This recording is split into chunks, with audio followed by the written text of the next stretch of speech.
come here to do their best. When we look at the championship recurve, we've got a woman from Mexico, one of the ladies from the Korean team. In the female division, South Carolina, Minnesota, senior divisions from all over the United States. Young adult, now this is going to be a lot of fun. The young adults, these are the guys who are going to be our next generation of pros. These young men are out here really trying to lay it down, and their scores aren't much different than the adult scores. And even the ladies, when you say the women's division versus the open division, the ladies are laying down really solid scores. And it used to be a pretty good disparity there. The points were 4 or 5 points different, and the thought process was they couldn't hang with the men. And that's no longer true. Absolutely These not. ladies are really the best of the best. So much so that Sarah Lopez, #1 ranked compound archer in the world, decided that she was going to enter the championship open division. Yep. And she missed it coming by one. She missed two. She missed two. But she almost got into that lucky dog category, which we'll talk about a little bit later on. But she only missed 2 points out of 900. Out of 900. She finished 2 points down. So that shows you where this level is coming to right now. As the rules were changed and anyone can enter the championship division. As a matter of fact, anyone can enter the championship Anybody division. can enter. You can be a young adult, you can be a senior, you can be a woman, you can be a man. And it's a true open division. And I think it's the first time that it's really been made a big deal out of. And the idea was to try to encourage some of these women who are typically shooting for a little less money in their class to step up into the open division and really hit that big payday. Now, when you say missed a point, understand that they're shooting at a target that's just a little bit bigger than a quarter. That's the 10 ring, yep. That's the 10 ring. If you hit 90 of those, you're in the game. If you miss one of those over the course of 3 days, there is that lucky dog opportunity. We'll get back to that. If you miss 2, you're out. You're out. You're in the stands. You're out. And I know really talented shooters that have missed 2 on the first day, and then they just cruise through. I mean, they try to get good scores, but it's not as much emphasis on rest, on recovery, on eating the right things while you're here. It's just let's go out and have fun. You alluded to it, Chuck, about the international flair here in Las Vegas. 46 countries are being represented at this tournament, other than the United States, which obviously has the most amount of participants. Canada brought 111 folks. 111 folks came down from Canada to shoot here in Las Vegas. Mexico is the second largest contingent with 60 shooters. So good for compound recurve female coming up, that Mexico is represented in the finals for that #1 spot. So a lot of great activity going on here. You can see that the industry is here as well. So when we talk about shooting, one of the greatest things about coming to Las Vegas is, as a shooter, as someone who's even starting out or a couple of years or who shoots what we call flights, kind of your average shooter, you get to meet people from the industry that you would normally never get to meet. That's absolutely true, and this is something that's true in our particular sport, in that archers, from the beginner, the moderate, the expert level, they're standing shoulder to shoulder and competing with the best in the world. The line, when they assign the targets, the line knows no bounds. There's, it's not like only the good guys stand on this end and everybody who's not so good stands at the other end. They mix them all about. You can see that the stands are getting full here in the arena. It's a very unique setting, Chuck. We should get a kiss cam. We should. That'd be pretty funny. But we have. These are the industry people here that we're getting a good shot of there. These are the friends and family of the people who are in the shoot-off. Some of our industry leaders, the bow manufacturers, the arrow manufacturers, things like this, have this special seating down on the floor. Some great shots from our crew here. When we show you the floor, there's a good look at what's happening here with the fans. And trust me, in a few minutes, there's not going to be a red seat that you'll be able to see, because it'll be packed to the rafters here, and the noise level is going to be absolutely insane when we start to shoot off and get closer and closer to that championship division. Let's talk about that championship division. We have a couple of rookies that are going to be coming up in first-time shooters that are in that particular division. Chuck, what is the prestige that goes along with it inside the industry if you make it to the Vegas shoot-offs? For an archer, And this is one of these things that, that term is kind of thrown around a little loose sometimes. But for the archer, making it to the shoot-off as your career can be life-changing. And winning Vegas in the archery world definitely is life-changing. All of a sudden, recognition opens up, sponsorships open up, advertising opportunities open up. It is a life-changing moment winning Vegas. Now, Chuck, you've been around this industry a while. Yeah. Do you ever remember seeing someone who makes it to the shoot-off for the very first time be able to handle the pressure and win this thing? No. No, I don't have it. Well, Whiffler? Alex Whiffler, well, maybe? yeah, I was going to say Alex time Whiffler, I think, was, I think that's right. I think that was his very first shoot-off. Yep, it was him and Levi Morgan. Levi, of course, an icon in the industry. Yeah. And, Alex, I think that was a big step for him. But Alex had been around for a long time in recurve, so he was used to the big stage. Yeah. But everybody was like, who's this kid? In the compound world, anyway. In the recurve world, like I say, he's very popular, very well known. What's interesting is I had a conversation with Justin Hanna from Asheville, North Carolina, who's one of the shooters that's going to make the shoot-off later on today. He's 19 years old. And, it's Justin's actually second time in the shoot-off. And so one of the questions that I asked him was, he's primarily a 3D shooter. And I said, is there anything outside of Las Vegas that can put the pressure cooker on you? Is there anything in 3D that is as much pressure packed? He said there is absolutely nothing like the shoot-off. There's nothing like the pressure of the shoot-off. And his experience from last year is paramount to getting him more comfortable in coming to this one and shooting it. Absolutely truth. Absolutely truth. I've never been lucky enough to stand on this shoot-off stage. But I can tell you that if it were me, I would want to crumble and cry. It's all these people watching. Of course, now we're watching it live online, which we didn't do before. And with this stadium style, with everybody right behind you and cheering, it's a lot of pressure. You are watching the Vegas Shoot 2017 as we're getting closer and closer to getting action started here at the South Point Hotel and Casino in the arena. We're moments away from the national anthem, and of course, when that happens, we're going to listen to that national anthem and lay out. But we're getting ready for shoot-offs. This is going to determine champions right here in Las Vegas. 51 years the NFA has hosted this event, and from what I understand, there's one participant who's actually shot in all 51 of these events. So that's how passionate archers can get. If you're watching this and you're interested in archery for the very first time, this event is open to anyone. All ages represented here. So many different classes, whether you shoot compound and versions of compound, whether you shoot a bare bow, full recurve, Olympic-style setup, things that you've seen on TV. It's a great opportunity to meet people in the industry. And one of the things I love about this tournament, Chuck, is that when you shoot in anything, you're shooting on, they mix everyone up. So if you're from the state of Kentucky, you might be shooting on a bale of someone from the state of California and the state of Illinois. You end up becoming friends with people you end up shooting an end or two, or a round or two with, 60 arrows with, and you end up becoming lifelong friends. And that's what archery has really going for it. I can vouch for that myself. Today I got to shoot with Patricio Hoffer. I got to shoot with a Frenchman, another guy from the United States. Last year I shot with South African and a couple of guys from Denmark. So it's really, really cool. You get to have a great experience and meet archers from around the world. One of the really cool things that you alluded to a moment ago, and something that we need to reinforce, is this is a shoot for everybody. Kids of brand new skill are here.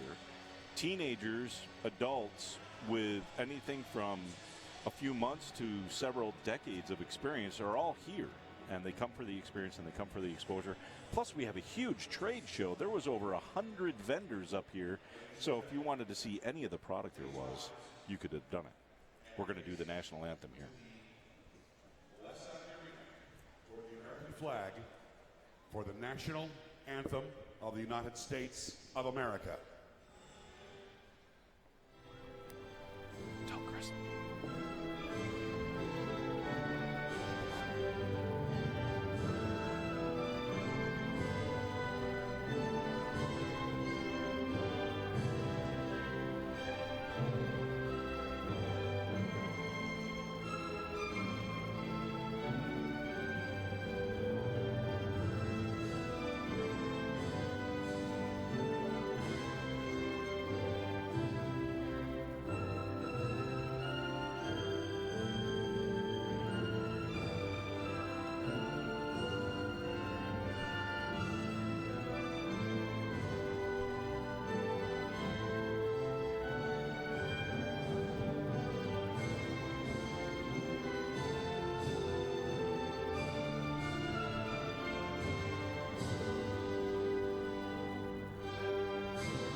is about to begin here in Las Vegas. Just a few moments from now. Are You Ready is going on in this stadium right now. I'm Greg White alongside Chuck Cooley, and we're getting ready for some archery action. The South Point Hotel and Casino in the arena. It's the Vegas Shoot 2017, year 51 of this event. And it is going to be absolutely exciting. As you get a good look right now at that is Bruce Cull, the president of the NFAA. 3,485 archers, And he's 45 talking to the countries. crowd. That's why we're there. Thank you all. Bruce does such an amazing job at running this event. You know, when I first started coming here, We're about to get it ready, was as 1,000 George mentioned archers, earlier, and we were in a different casino. And to see the growth over such a short period of time with his input and the involvement of World Archery to help us promote the event and things like that has been just stellar. So after Bruce addresses the crowd, as they'll start filling in here, we're getting ready for What a job. our first match of the evening. Well, Darren, our first group tonight I'll tell you what, we is talked shooting about off for third these place to start with. nearly And that is the 3,500 senior archers that come out here. One of the things that I hear all the time, especially with the young archers, is we've also got I'm here the to young get some adult championship experience. compound shooters And I'm going to tell you that are headed something. out to shoot We have a down hashtag, to like if determine you're here and you're second taking and third place pictures in and their everything, it's category. Vegas Shoot 2017. But I think the Sunday postscript hashtag should be maybe next year. kids are- Maybe next year. When you shoot in flights like I shoot in, Without that's further ado, that's what I'm everybody's saying right now. staged Well, and maybe ready next to year, go. maybe next year. But Here come our you know, first it's great to come competitors. here and improve. I came here last Please year for welcome the first the time and shot seniors better shooting off for scores than third I shot place last year. Was in a higher here flight on last the field year. of play. Didn't shoot my average, as most people don't, because the pressure cooker here. But it's pretty amazing to see it. To see what happens when you are To under be that Mr. kind of pressure. Dwayne Price That's of true. Wisconsin. Most people, excuse me. All right, so here we go. We are getting ready for our first match of the evening. Well, we've now seen this Dwayne here is many going to be times the before, championship compound and senior we know division. we'll see him This here is for third many place. times again. And Dwayne Price from Wisconsin And is this our is not first his one out. You first can see time at his the score. He rodeo. shot an 896 with 71X in order to get to this point. Next up, it's going to be Mr. Jackie White of Missouri. Next person is from Missouri. It's Jackie White, a veteran in this class. Shot an 896 with 68X to get himself into that third place position. So this happens oftentimes in archery, you know. No matter Jackie how shoots from small Matthews that and Easton. 10 ring is, Comes from Moberly, get to Missouri. the point where we have Home club is Lucas tied Archery, points. and I mean, he in is the his own flight that I coach. was in, dividing up the flights, in the entire flight of folks that we had in that, there was only Next one point up, that divided Mr. us. Chris Berry There's an of X count, Missouri. but only 1 point that separated us in that flight. And so for us going into that, we had a good opportunity to win it. This is Chris Berry out of Missouri as well. He shot an 896 with Chris shoots for 66X in order to get to this point. I mean, Dwayne Price, Jackie White, we've seen some of these archers on this stage. We've seen them on these feeds over the years. This You know, next guy Chris almost Berry doesn't for need an sure. He used introduction. to shoot bow hunter It's division Tony and, Tazza then has moved into the open from division since Pennsylvania. then. Dwayne Taz Price has been here representing many, Hoyt many Easton. times. This is his 4th year as a senior pro. He's again in that shoot-off for third. That's Tony Tazza there. Tony Tata out of Pennsylvania. This is he's been shooting about 20 years. Shoots for And who Hoyt can blame Easton. His home club is Flood Finally. City Bowman. You've He seen was this the man before. 2016 You'll see him ASA again. Shooter It's of the Don Year, Ward, ladies and gentlemen. 2016 IBO National Triple Crown champion, both as a senior pro. Looks up to Jesse Broadwater. They call him the old man. That's Don Ward. He's been shooting for 33 years. Don shot an 896, Shoots for Carbon Express and Hoyt. 59X in order to get to this Comes from position. Wisconsin, He's out of Wisconsin. and maybe one of the more You can experienced see- shooters on this floor today. Let's talk about this senior class. There you How go. old do you need to be to get into senior? It's over 50, isn't it? Yep, you need to be 50 on the day the tournament next up, begins. They call Don Ward the old joining man. He's been these doing this for great 33 senior years. We've got Poor second Don. and third place being He's shot. Didn't look old at all. extremely, Championship youth category, extremely compound underrated. category. He's a great shooter. Let's welcome from Pennsylvania, he won Anthony this in Ferraro. Vegas in 2010. He's also the Midwest Open winner, and the Iowa Pro-Am winner. 14 Wisconsin state titles. Set a new record at the got the senior chops. games with an 893 out of a possible 900. Representing Indiana, Wow. Dane Johnson. Yeah, Don's a great shooter. So this will be for third place, and what they're doing right now is they're going to get on their bales, and they're going to set their targets up. Now, these targets are dual face. And I'll bet he's going to be a familiar when they face in picked years them up, to it was come. a single spot. We call it single spot in archery. Generally, we find that And finally, recurve shooters are Eli going to shoot Hughes of North a Carolina. single spot. Not many compound shooters will, because basically you beat your arrows up if you do that.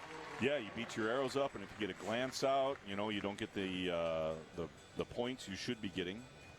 And Bruce So at the is going to same explain time, the we're rules going to to each have the archer young adult individually. championship compound. And as you can see, the senior pros are already putting And their targets Anthony up. Ferraro out of Pennsylvania. Everybody's going to get a warm-up He's band. coming to the stage right now. And then you we have go straight Dwayne to Johnson and regulation Eli score. Hughes. So Pennsylvania, Indiana, and North Carolina all represented in the championship compound young adult. These are some names that you definitely want to pay attention to, because they're the rising stars in the sport. Rolling music. They have a great support system behind them that gets them here to Las Vegas. And that goes from parents to clubs to actual archery shops to Archery Learning Center with George Riles and his crew. You see Dwayne Johnson there out of Indiana. Hornets down there. George Riles' group, they call them the Hornets. George Riles out of Georgia. Great program down there. Education, George, of course, so behind getting the youth of America, You know, not what's only into remarkable is I was archery, watching George Chuck, but coach also developing some of his incredible competitors, young archers and he's and passing on everything young he men ever and women. learned as a pro. George has an Getting these kids incredible ready early. program. He was awarded a couple of really prestigious awards through World Archery as Developmental Coach of the Year, and then he was selected as the Overall Coach of the Year, which includes all disciplines. That's Eli Hughes there. And how about that score? An 899 71X, only dropping 1 point in 3 days. So These are the young men we're going to see in the future. That's Carson Sapp right next to Eli. Carson won his division today. He was the first young man to shoot a 900 in his ever. Shot a 900, back-to-back Vegas winner. Chuck, you're not quite in the senior division yet, but You know, at one time I was really looking forward to the senior division, but now the new seniors that are coming in, it's not any easier. These guys are really, really tough. So Bruce is going over the rules there, how the shoot-off is going to work. That's Doug Joyce in the referee shirt. Doug has been around for decades in the archery industry and is a member of the Easton Foundation and helps keep the score to make sure everything is recorded properly. And they're getting up. This is going to be their first practice end. So you'll notice it'll get very, very quiet in here. The crowd is very respectful. They try to give these archers no distraction. Of course, there's no flash photography or anything here. They have 2 minutes to shoot 3 arrows. They can let down as many times as they like. Letting down is when they decide not to shoot the shot and they relax the bow and draw it again. one of the big advantages, of course, of practicing is most of these shooters, well, none of them really have shot under these conditions. They may have shot in the arena itself, but with now this set up specifically for this final shoot-off, the lighting may be a little bit different. You got to concentrate on your aiming. Where is your scope set, peep sight? How is the light affecting your shot? And so what you'll see oftentimes is, especially the youth shooters, is they're after each shot, they're going to bring the binoculars up to their eyes and take a look. Where did that shot hit? And see if they need to make any type of adjustment to their aiming gear. Right. And what you'll see is they warmed up in one of the side halls. And because the lighting is a little different, like you say, in here, they want to make sure that everything is just so. Maybe make a couple of clicks of adjustment to their sight. Make sure their arrows are hitting where they want them to hit. And that whistle allows them to go forward. There's a great shot of the targets that they're shooting at there. That's Anthony Ferraro, Dane Johnson, and Eli Hughes' target. Taz. Championship compound, young adult. Unfortunately, Don Ward is not transparent, so I can't tell you. And this is all part of the procedure. What you're going to hear, you're hearing through our microphones, you'll hear it through the mics that we have laid out throughout the arena. You're going to hear different whistles, and that's all procedural things that happen normally. Even when you go to a local tournament, the archery industry tries to make sure that they're consistent with how people are called to the line, making sure that shooters are ready, and then letting them know that now the range is clear and it's time to let arrows fly. Yeah, it's all very regimented, very strict. They have to get the arrow launched within a certain period of time.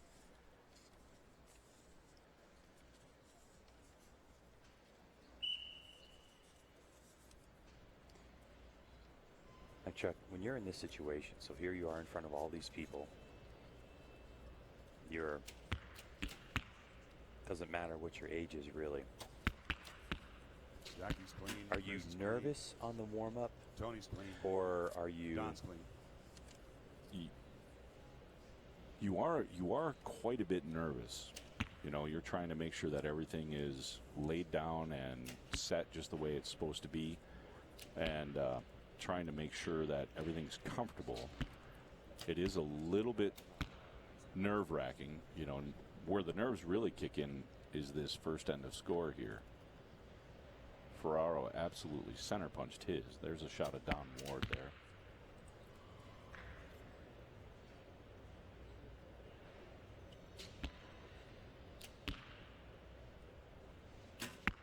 Now, check. Looking at Don, he wears glasses, okay, Mm-hmm. and having the experience that you have, obviously, with being the founder of Feather Vision. When you're looking at shooting compound, do glasses really affect your magnification or how you look through the peep sight? They can. Yeah, they really truly can, and it depends on what kind of lenses the archer has purchased from their local optician, whether it's a bifocal or a single vision lens or something like that. You'll see, you know, here in a shot, Chris Berry has a little piece of tape on his glasses, and that's so that when he gets it full draw, it kind of blocks that left eye there, so his vision isn't overtaking from the left eye. He's only sighting through his right eye.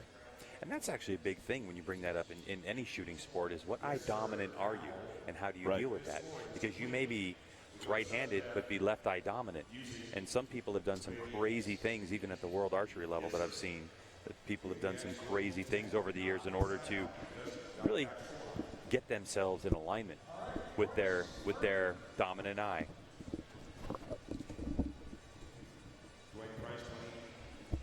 So this is our first scoring end right now. Mm-hmm. So what you'll see in the scoring there, that's shot of Doug Joyce, and he's recording what the judges have called the arrows. You see that there's 3 different judges up there. What happens is each judge looks at the 3 arrows and decides what the total score is. Then privately and quietly, they will tell Doug what the score 30. is. And then it's 2 out of 3. It's it's majority rules. So if there's a difference or a discrepancy in any of the judges' calls, the other 2 will overrule. Taza 30. And then Bruce announces it to the crowd so that everybody knows how it's being scored. So this is a shoot-off for 3rd place for the seniors. Mm-hmm. How does eliminations happen? It is closest, well, they use the X, the inner ring, as the 10 ring. And so basically it's last man standing. And Ward 30. Let's hear it for these senior pros. All planes. So all of those men shot a 30. Here comes So the they get to future. do this again. And you may see 3 guys drop out all at once. You may see them fall off one at a time. But they will shoot until they have a winner. And because it's Ferraro, a podium 30. position, Yes, sir. it has to be shot off. All the other guys that are remaining, if they miss or are eliminated, then they'll take their overall score and X count, and that's how they'll land for the positions for the rest of the weekend. Johnson 30. Nice job. Great shooting from Anthony, from Dane there. He shot a 30. Yep. And Eli Hughes. Experience like this. And Hughes 30. They're all tied. Oh, yeah. All right, so we go to another round. All right. Right, go to another round. And again, they will score that inner ring, just that inner X ring will now become the 10. And this is where you see the pressure really mount. Because now a Big 10 doesn't help you. know, it's interesting in having a conversation with some archers that are pro archers that are going to be in this championship shoot-off later on. How pressure shows up for people is different. Some people physically shake. Some people can't maintain mental focus. For some, it's both. It is. You know, a guy like Tony here that we're watching on TV, Tony's been doing this for so long, and he's been in so many shoot-offs, you'd find that, you know, it should affect him a little bit less because he's got that experience, you know, on the 3D circuit. He looked really solid in that shot there. Liners. Lots of liners.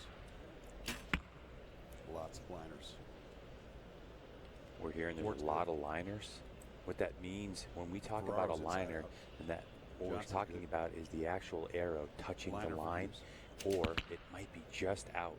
So that's where looking at these arrows and having 2 out of 3 judges make that determination can determine your fate sometimes. Absolutely. So when they score it, the arrow needs only to touch the next highest scoring line to get that next highest score. Looks like Dwayne's probably got one that's close. Jackie White also has one that's probably out of the X ring. He's got 2 X's there. Dwayne's got a line. Chris Berry has one that's way out of the X, 2 X's there. Tony has 2 that are outside the X line. Don Ward also 2, possibly 3 out of the X line. Upper left-hand part of your screen, you can see the graphic there, and cumulative points are being put up unofficially. Ferraro absolutely, Anthony absolutely smoked that target with 3 X's.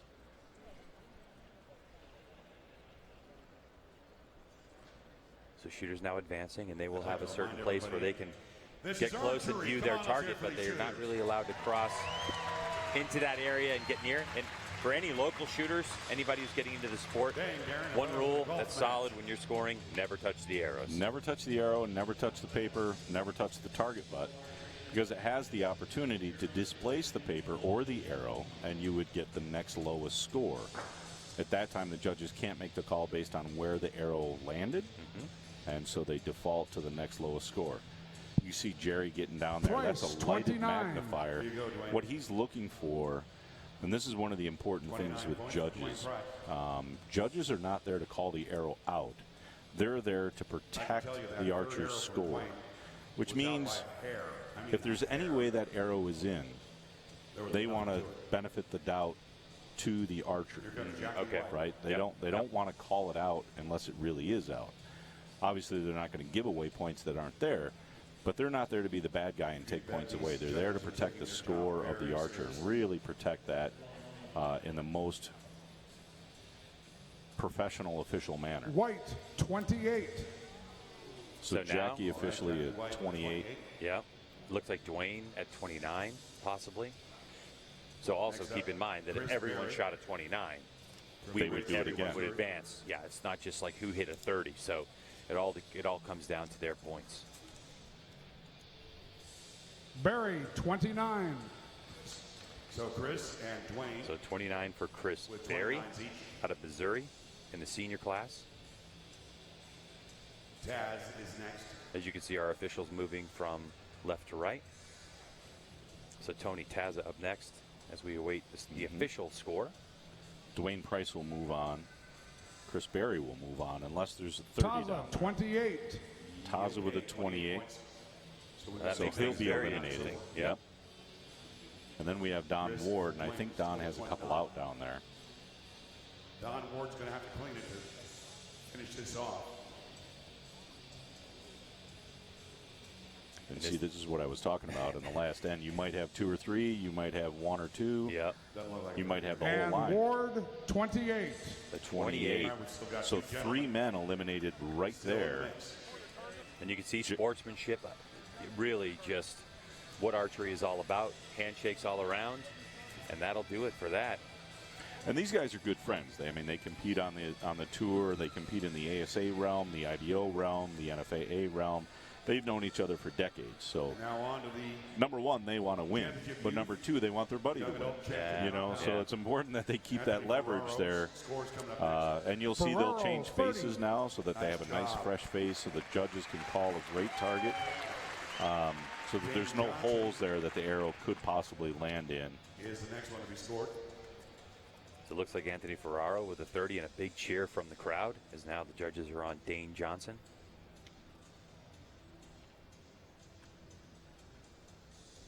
And Johnson, 29. Nice. 29 for Johnson. Good shooting, but Then they'll move over to Eli. Hughes.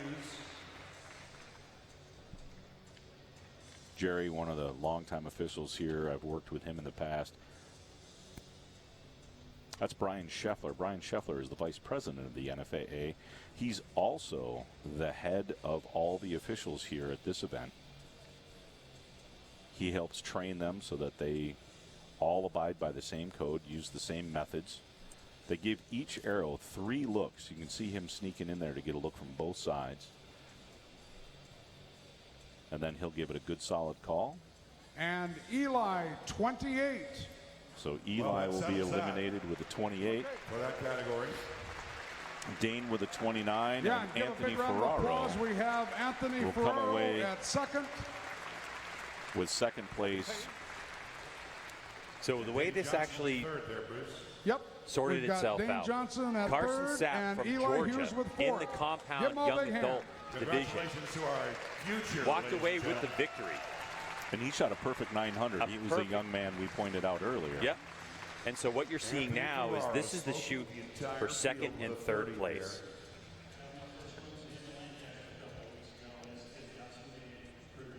There you go. What a great shoot-off for those young men. 16 years old. Greatness starting. That's the future of our sport in men's professional archery Speaking of right there. greatness, we got another shoot-off between Mr. Perry and Mr. A Price. little smile from Two of the Anthony best in the Ferraro. And they're still going at it. And so now we will have Chris Berry and Dwayne Price. They are still shooting off for third place. Now remember, Dwayne shot a 29. Chris Berry also shot a 29. So these guys will go head-to-head for one. Well, it could be more rounds, but Could be, typically yeah. it's one end. Yeah. And we will have the shoot off for the number 1. Chris has got one really high there. Dwayne's got one.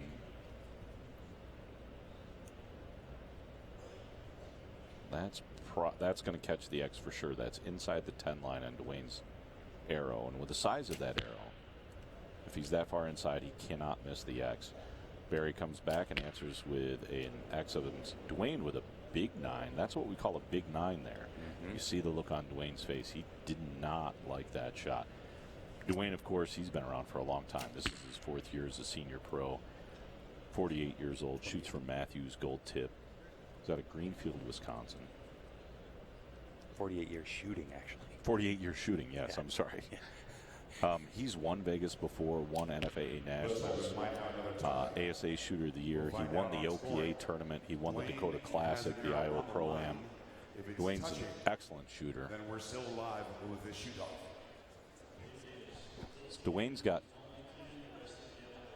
Dwayne definitely has 2 out, and Chris Berry has 2 out. Real close. So unofficially, I would call this a tie until those judges take a look at that top arrow from Dwayne. On the opposite side of the arrow for Dwayne, so And that's gonna be a tough if they call. call that arrow out, then Chris would win. If they call that arrow an X, which would be scored as a If Dwayne 10, has a 28, then it would be we've got a tied. shoot-off. They would do it again. You can see Brian Scheffler getting in there to get a really solid look at that, see if it's cutting that X line or touching that X line. And when you're shooting at other times so. on a bale with 2 or 3 other people at least, this process can move a little quicker. You don't have these judges that are going to go down and look at it. This is really to make sure And you know that we very have well these precise guys are capable of going hammer and tong for numeric as long as they need information you to win. determine who's going to be And first, second, or Price, third. 28. Absolutely. So 28. So that means the pace of the shooting, usually when you're shooting at a local tournament or even when you come to Vegas and you're doing flights and you're in other rooms, it tends to be a little quicker than this. It's much quicker because the archers are settling it for themselves for the most part. You know, there's 4 archers on a bale. That's the qualification round. And we don't have these 3 Barry, judges 28. taking a look at it. And again, that's an official tie there, 28 points apiece, which means they hit 1 X and 2 10s each, or 2 9s. So another N. to determine third place here in the championship compound senior division. The youth adult championship compound division was decided. Of course, Carson Sapp from Georgia took #1 spot, and then Anthony Ferraro out of Pennsylvania was second. Eli Hughes out of North Carolina in third. So those shooters all done for 2017. Now, I've seen Dwayne in this position before where he misses one. And man, does he bear down on that. This will fire him up. You saw his scope there. He's got a little card on the side of his scope. Now he does that to just kind of block that vision from that left eye. It's the same thing that Chris uses the tape on his glasses for. 2 big misses there. Wow, looks like Barry's that's an 8-9 liner. But in this method of scoring, the way that they do it, doesn't really matter unless he you're gets right the here entire yellow there will be scored as a 9. Now his second arrow is good, is probably going to be an X. Dwayne, though, is high right. That will be scored as a 9. So this could decide it right here. Chris has got 1 in, 1 out. That's in. So Dwayne absolutely needs this to even have a chance. But it's likely that it's over. Again, unofficial score, upper left-hand part of your screen. Bryson Berry shooting. Championship compound senior. This is for third place. Vegas Shoot 2017. Interesting choice. Dwayne hits the 10 for sure. All right. Interesting choice for him to wait. Looking pretty good. Just to wait on that and let Chris shoot. That's why we have judges. Settle his nerves, recompose himself just a little bit. Nice deep breath. He has that full 2-minute clock. Chris marches right down. He wants to know what's going on. You see him glance over his shoulder looking for Dwayne there. Missouri's Chris Berry looking for third place here at Vegas. Like I was mentioning before, we still have, coming up after this, we will have the shoot-off to determine first and second in this senior division of championship compound, along with championship compound female.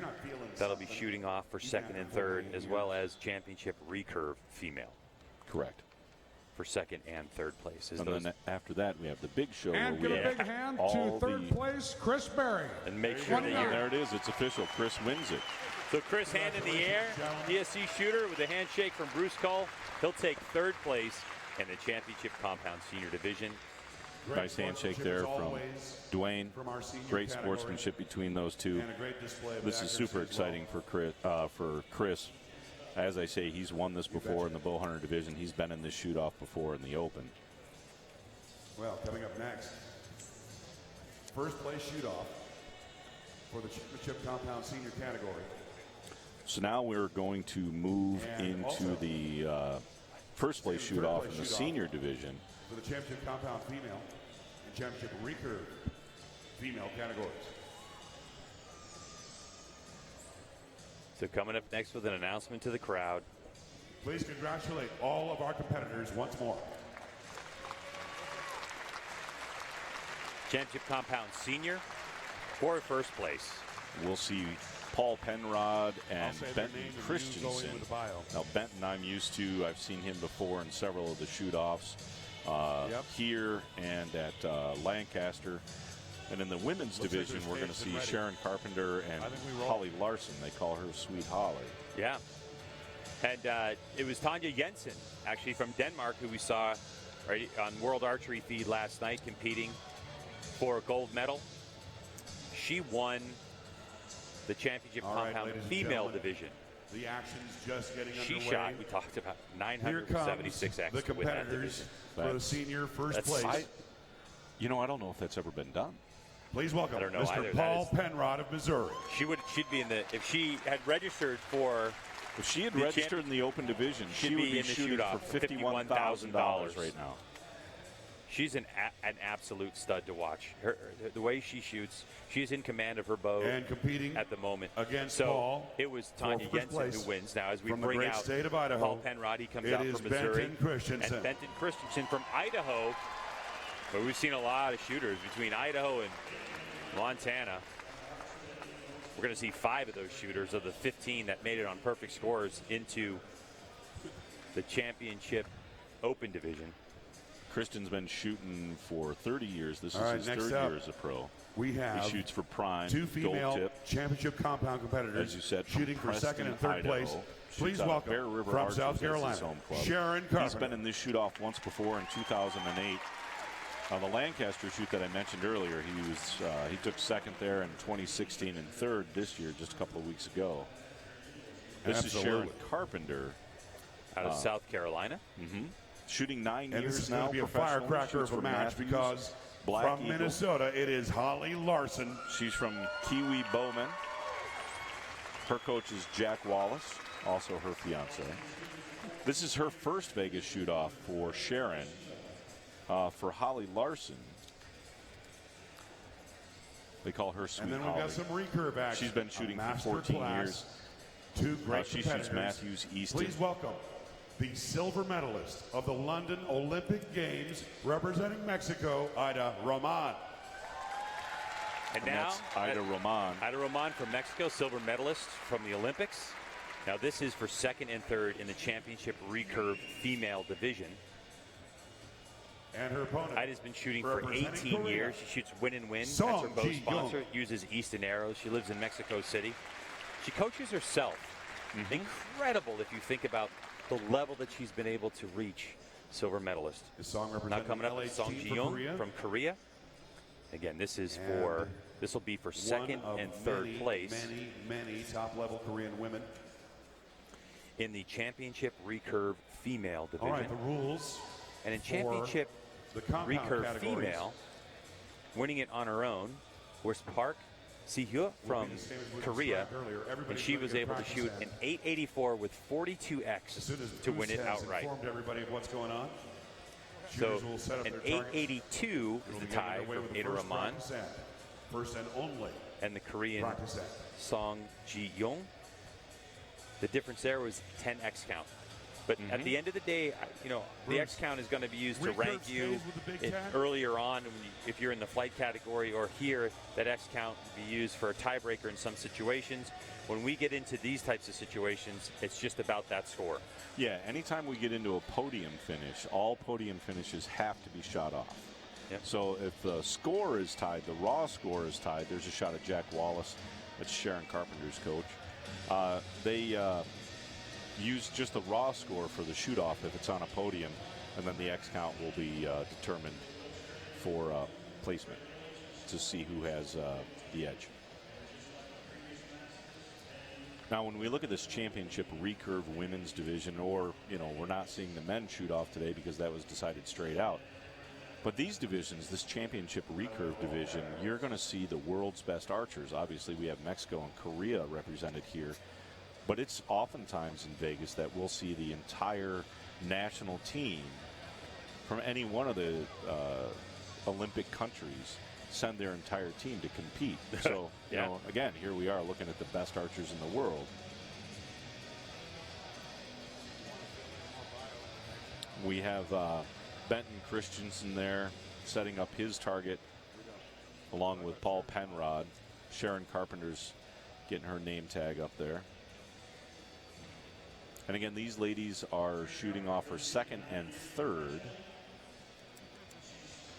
As is the championship recurve female as well. Song Ji Young from Korea, she's 20 years old. And she shoots for the Hyundai department store team.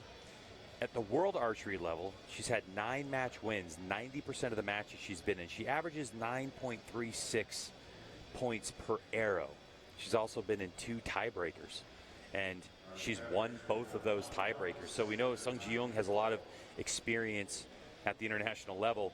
But Ada Roman, indoor champion 2014, Olympic gold medalist, and world champion in 2014. So a tremendous amount of experience, different experience. A lot as of you'll skill see. there. Sung Ji Young, only 20 years old.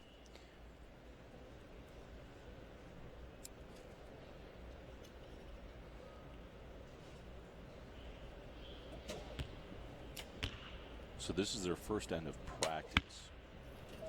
So what they do is they come up and they get an end to warm up and sight in and make sure they're comfortable with the stage.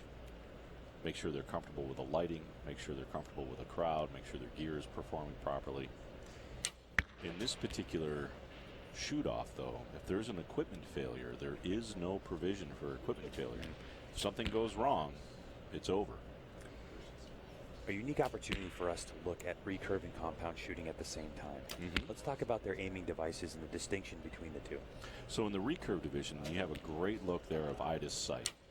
In the recurve division, they get no magnification and no peep sight. In other words, there's nothing in the string to help them align the bow. They can only use the front aperture.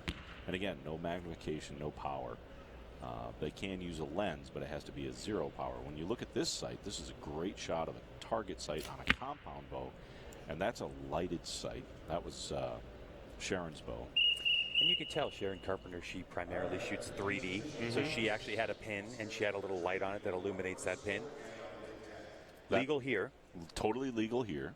Yep. Not legal in USA or World Archery at all. Not legal in, right, correct. But she can use that here, and she can use that in 3D competition. And that lighted pin allows her to have a better aiming reference when she's looking at these targets. The knobs and the dials that are on that sight, they allow the archers to move the sight literally in thousandths of an inch kind of increments. Up, down, left, right, so that they have windage adjustment, they have a distance adjustment. And you'll see them occasionally reach down and turn those knobs a couple of clicks, depending on how they're feeling, how their shots are breaking, to try to make sure they're getting dead center. All right, so the stage is set now. We have 3 different events going on simultaneously here at the South Point Hotel and Casino, the Arena. This is the Vegas Shoot 2017, year 51. Nearly 3,500 archers came to compete. On the right side of your monitor, when you're looking at the shooters, Paul Penrod is going up against Benton Christensen, and that is for first and second place in the championship compound senior division. In the middle of the floor, you have Sharon Carpenter and Holly Larson. They're also shooting off for second and third place in the championship compound female division.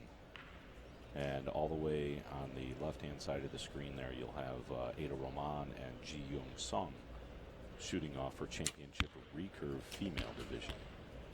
This is for score now. They only get one practice end. And so you'll see a hush follow the crowd there as they get set and start shooting.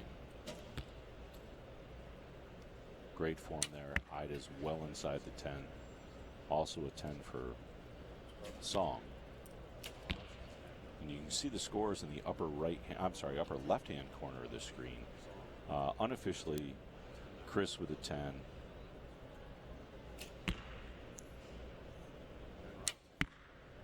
Ada Roman with a 10. So far, everybody inside the 10 ring. So in this first end of scoring, the large 10 ring, the standard 10 ring that you and I both shot at all weekend long, is in play. Once we get through this first end, that outer 10 ring will become the 9, and only the X ring will be scored as 10 points. You see Benton missed one very low right there. And he did the same thing in his practice end too. And by the way, it only takes one end to determine. If they don't tie on score, then it's determined who's going to be in the championship compound senior division. It's going to be first and second place. Take a look here. You saw Ida asked to hold the line. She still had 35 seconds on the clock. She's going to use her full 2 minutes to make sure she gets a great execution. She let down. And you can hear groans from the crowd for 2 reasons. One, people will come here with binoculars, and they will actually be looking for themselves.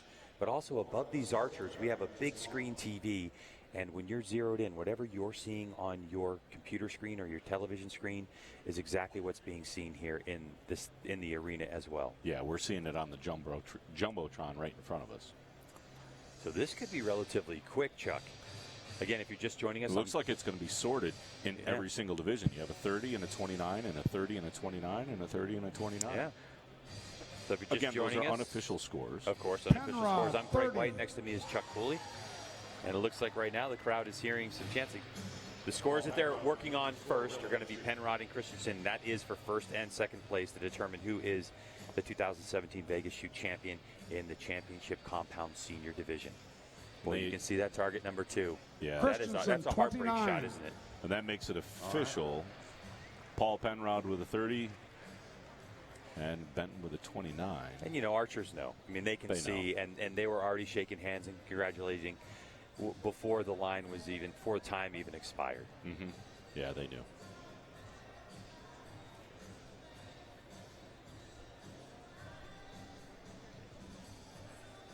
It seems they're having a conversation. All right, give a big round of applause. Paul Penrod, first place, and Benson Christensen, for some second. clarification on his score. And the crowd cheers as Paul Penrod, now officially out of Missouri, becomes your championship compound senior division champion, the 2017 Vegas Shootout. Now we move over to what's for second and third place, as once again in the compound championship compound female division, Tanya Jensen from Denmark took it with a perfect 900 score, 76x, to walk away from the competition. Carpenter, 30. And win it outright. So Sharon Carpenter officially announced with a 30. Real steady, real solid shooting. And now they're looking at Holly Larson's target. We can clearly see from where we're sitting, too, that number 3 target is nowhere near a 10. Well outside. Well outside. Every And arrow gets Holly Larson, very talented shooter from Minnesota. That's probably just nerves when you're in this situation. Holly has been around for a lot of years. She took a couple of years off to be mom.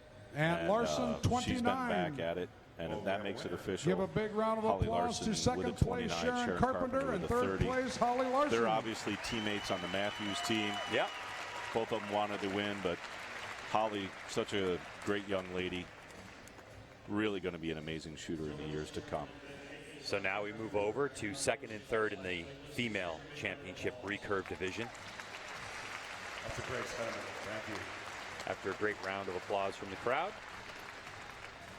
Sharon Carpenter, your winner for second place. For second place. In the division. And Holly will take third officially. The Olympic vice champion, Ida Roman. And Ida Roman, she's got one arrow clearly out in the 8 ring there. Yeah. That's going to decide that more than likely. You see Bruce having a discussion with the officials on how they're going to score everything. They're still going to give it the 3 official look just to make sure, and make sure it's accurate and consistent. Something new this year, you notice the bails that they're shooting on, the target faces, they're black. Yeah, I noticed that. 28. So in the other arenas, they're white. In this championship arena, they put the black bail up there, and they did that for a couple of reasons. Obviously, it looks way better on TV to have those nice dark bails up there. But it also gives some great contrast to the targets, and gives the archers a better view of what they're looking at. Our target sponsor, of course, Morel. We bring all brand new targets out to this event so that the archers have the best opportunity to get the highest score 30. possible. Give so a big round of applause. We have a that's winner. used or beat up. So Song Ji-young from Korea with a 30 will take second place in the female championship recurve division. Congratulations to her. And third place goes to Ida Rahman from Mexico.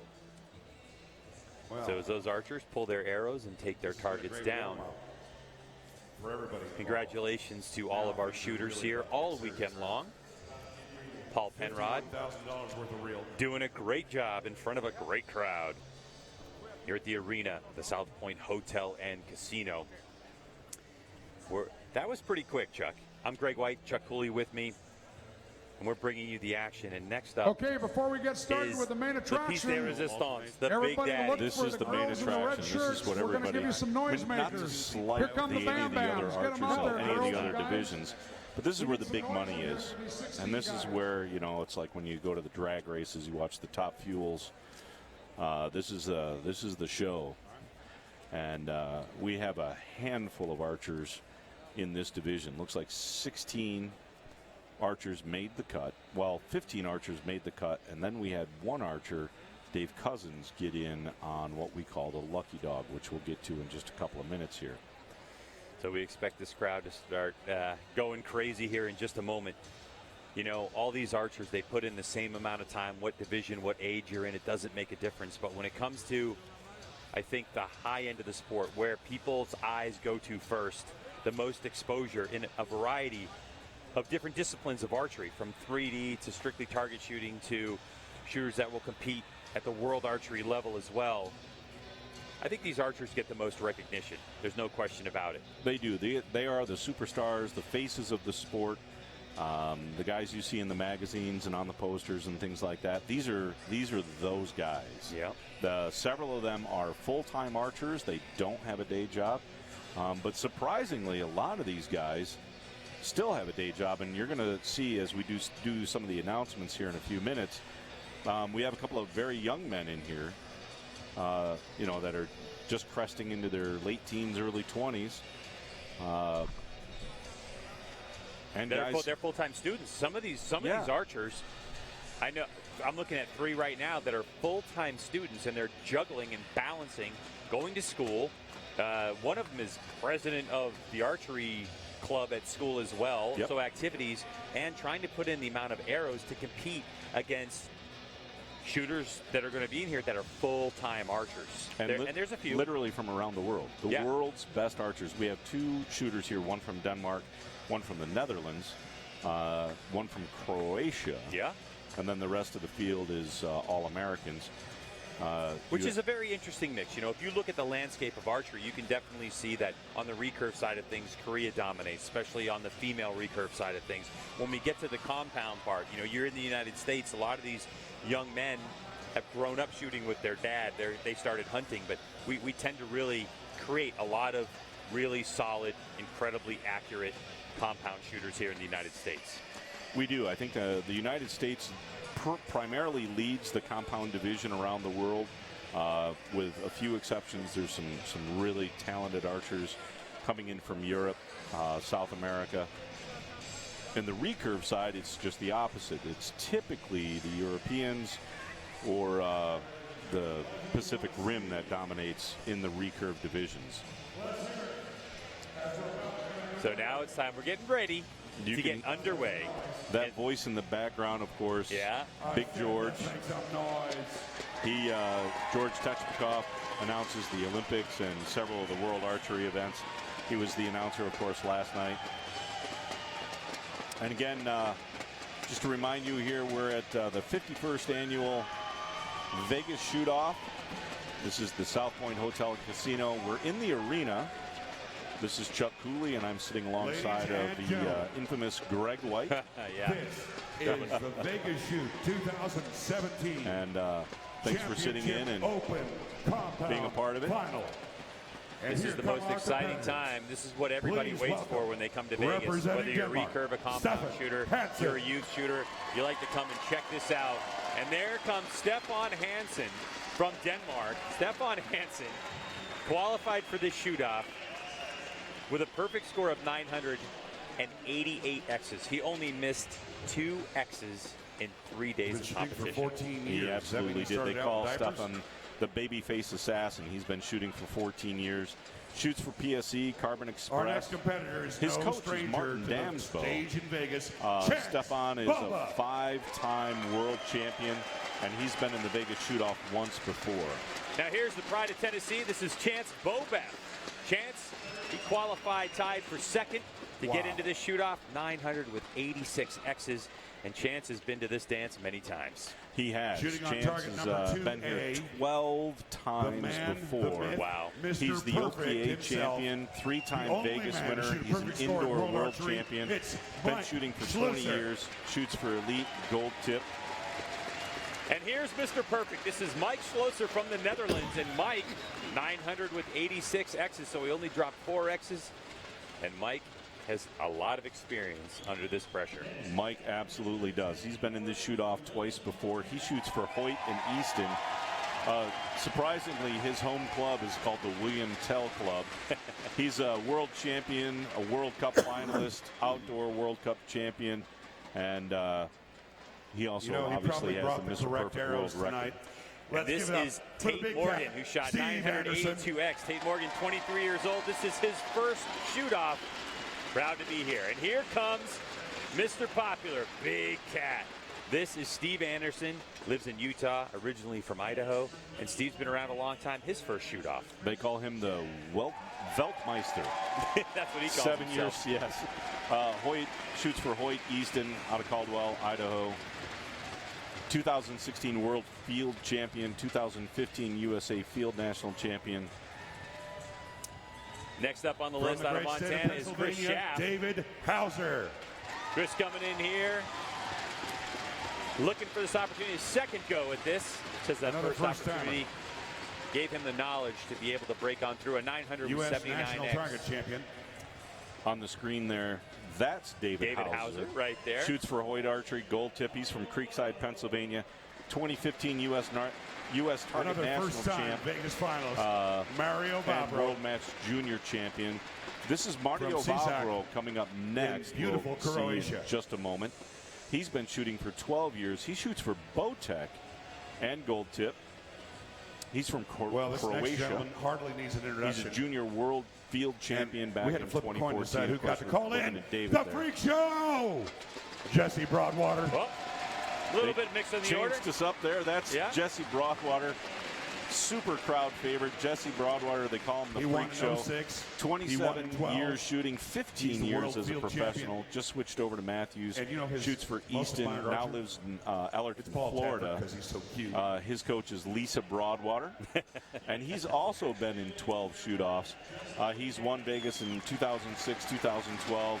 And he won last night, the Indoor World Cup. The 2016 ASA Justin Hannah. Rookie of the Year. Justin Hannah got here with 78 X's and a perfect 900 shoot. Most admired archer. And Justin Hannah out of North Carolina. And he shoots for Matthews and gold tip. Right. He was the 2016 ASA Rookie of the Year. He most admires Darren Christianberry. He's been in the shoot-off once before. This is Glenn Bordwell. Glenn Bordwell shoots up near my hometown in New York. Next up from the great he's state been of shooting Montana. for 19 years. Young man, It's shoots Paul for elite gold tip. Shoots for Legends of Fall. It's his home club. His coach is his father, Jeff Bordwell. This is his very first Vegas shoot-off. And this is Paul Tedford, part of this crew in Montana. Now, Paul shoots for Prime in Easton. He's from Great Falls, Montana, and this is his first The Honey Badger himself. Shoot-off in all the years Paul's been around. And how about this guy? 14 I mean, does he really need any introduction? The Honey Badger, Rio Wild. Rio Wild, been doing this for 24 years. Shoots for Elite Easton out of Pocatello, Idaho. His coach is his wife. One of his most admired archers, along with his brothers. And he has absolutely a ton of titles under his belt. 14-time World Championship gold medals. And he looks up to his father and brother the most. Lewis Holmes, the third here, the bow fisherman. 26 years shooting, shoots for PSE Black Eagle. He's out of Friendship, Wisconsin. In the bow hunter category. He's won the indoor nationals in bow hunter freestyle and now moved up to freestyle division. And he's also sponsored by True Ball XL, B Stinger, and more middle strings. Now here comes a fan favorite. This is Chris B out of Michigan. Chris, who's 19 years old, he's a student, but he also does a lot of videos. So Chris is out there on social media promoting archery all the time. Absolutely. He's his third year pro, 13 years of shooting. Hoyt Easton out of Heartland, Michigan. His coach is Jim Morrow out of MJC Archery. He won a silver medal in the Team Junior World, bronze mixed medal team. And the lucky dog. Michigan State University. And finally, we have out of Maine. This has got to be Dave Cousins. Dave Cousins is our lucky dog. He's the lucky dog winner. They call him the Cuz. He's been shooting for 35 years, 22 years as a full-time pro. He was the first one to do it. Shoots for Prime, Carbon Express, out of Portland, Maine. He's been in 12 Vegas shoot-offs. He's a 3-time Vegas champ. All right, once again, just to go over the rules so everybody understands our rules for tonight. Champion and we've announced these for every line. World records for you will Dave have Cousins. One practice end. They will get one practice end, as you can hear. Bruce is calling that out. Scoring. Then they go to one end of regular scoring. Regular scoring meaning the 10 ring counts as 10 points, and the inner X does not give you any extra points. All as right, soon as they gentlemen, finish shooting that one end you of can head down and regular put your scoring, targets up, they will go and we'll be to ready to go. the inner 10 scoring, which means only the X ring scores is 10 points, and now the 10 ring scores 9, just as the rest of the yellow does. All these men will go up now and hang their targets and get ready for this exciting shoot-off here, the 51st annual NFAA at the South Point Hotel and Casino. We are in the arena. My name is Chuck Cooley. I'm sitting with Greg White. And you know, we talked about Dave Cousins and Lucky Dog. Let's explain the Lucky Dog and what happened. Why does Dave Cousins, who shot an 899, he dropped 1 point the entire tournament, which he did the first day on Friday. He dropped an 899. Why is he the Lucky Dog?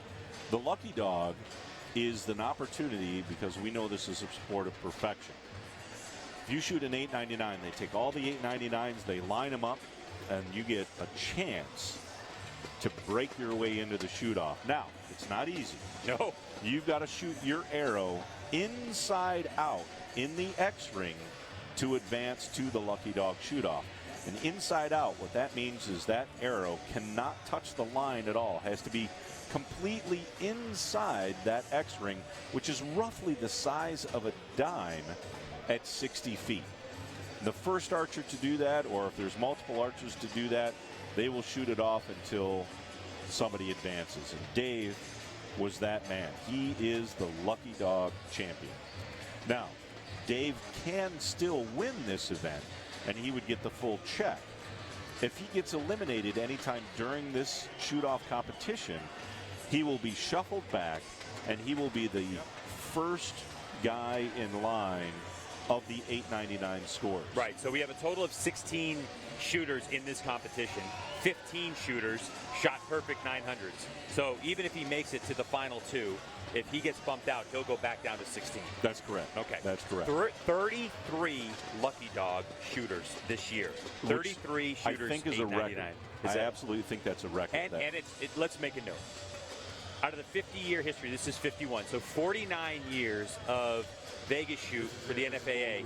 No one had ever won the Lucky Dog. Sergio Pagni, who again shot 899, the Italian, he won it in one end in the shoot-off last year. Also the first time. Okay, that's this first will time be it's your ever first happened. and only so he got to ride the official chariot of practice fire end. across the stage. It was beautiful. And And $50,000 for the pot. Now again, this is a first practice end. All right, there's a good look right there at Mario Vabro out of Croatia.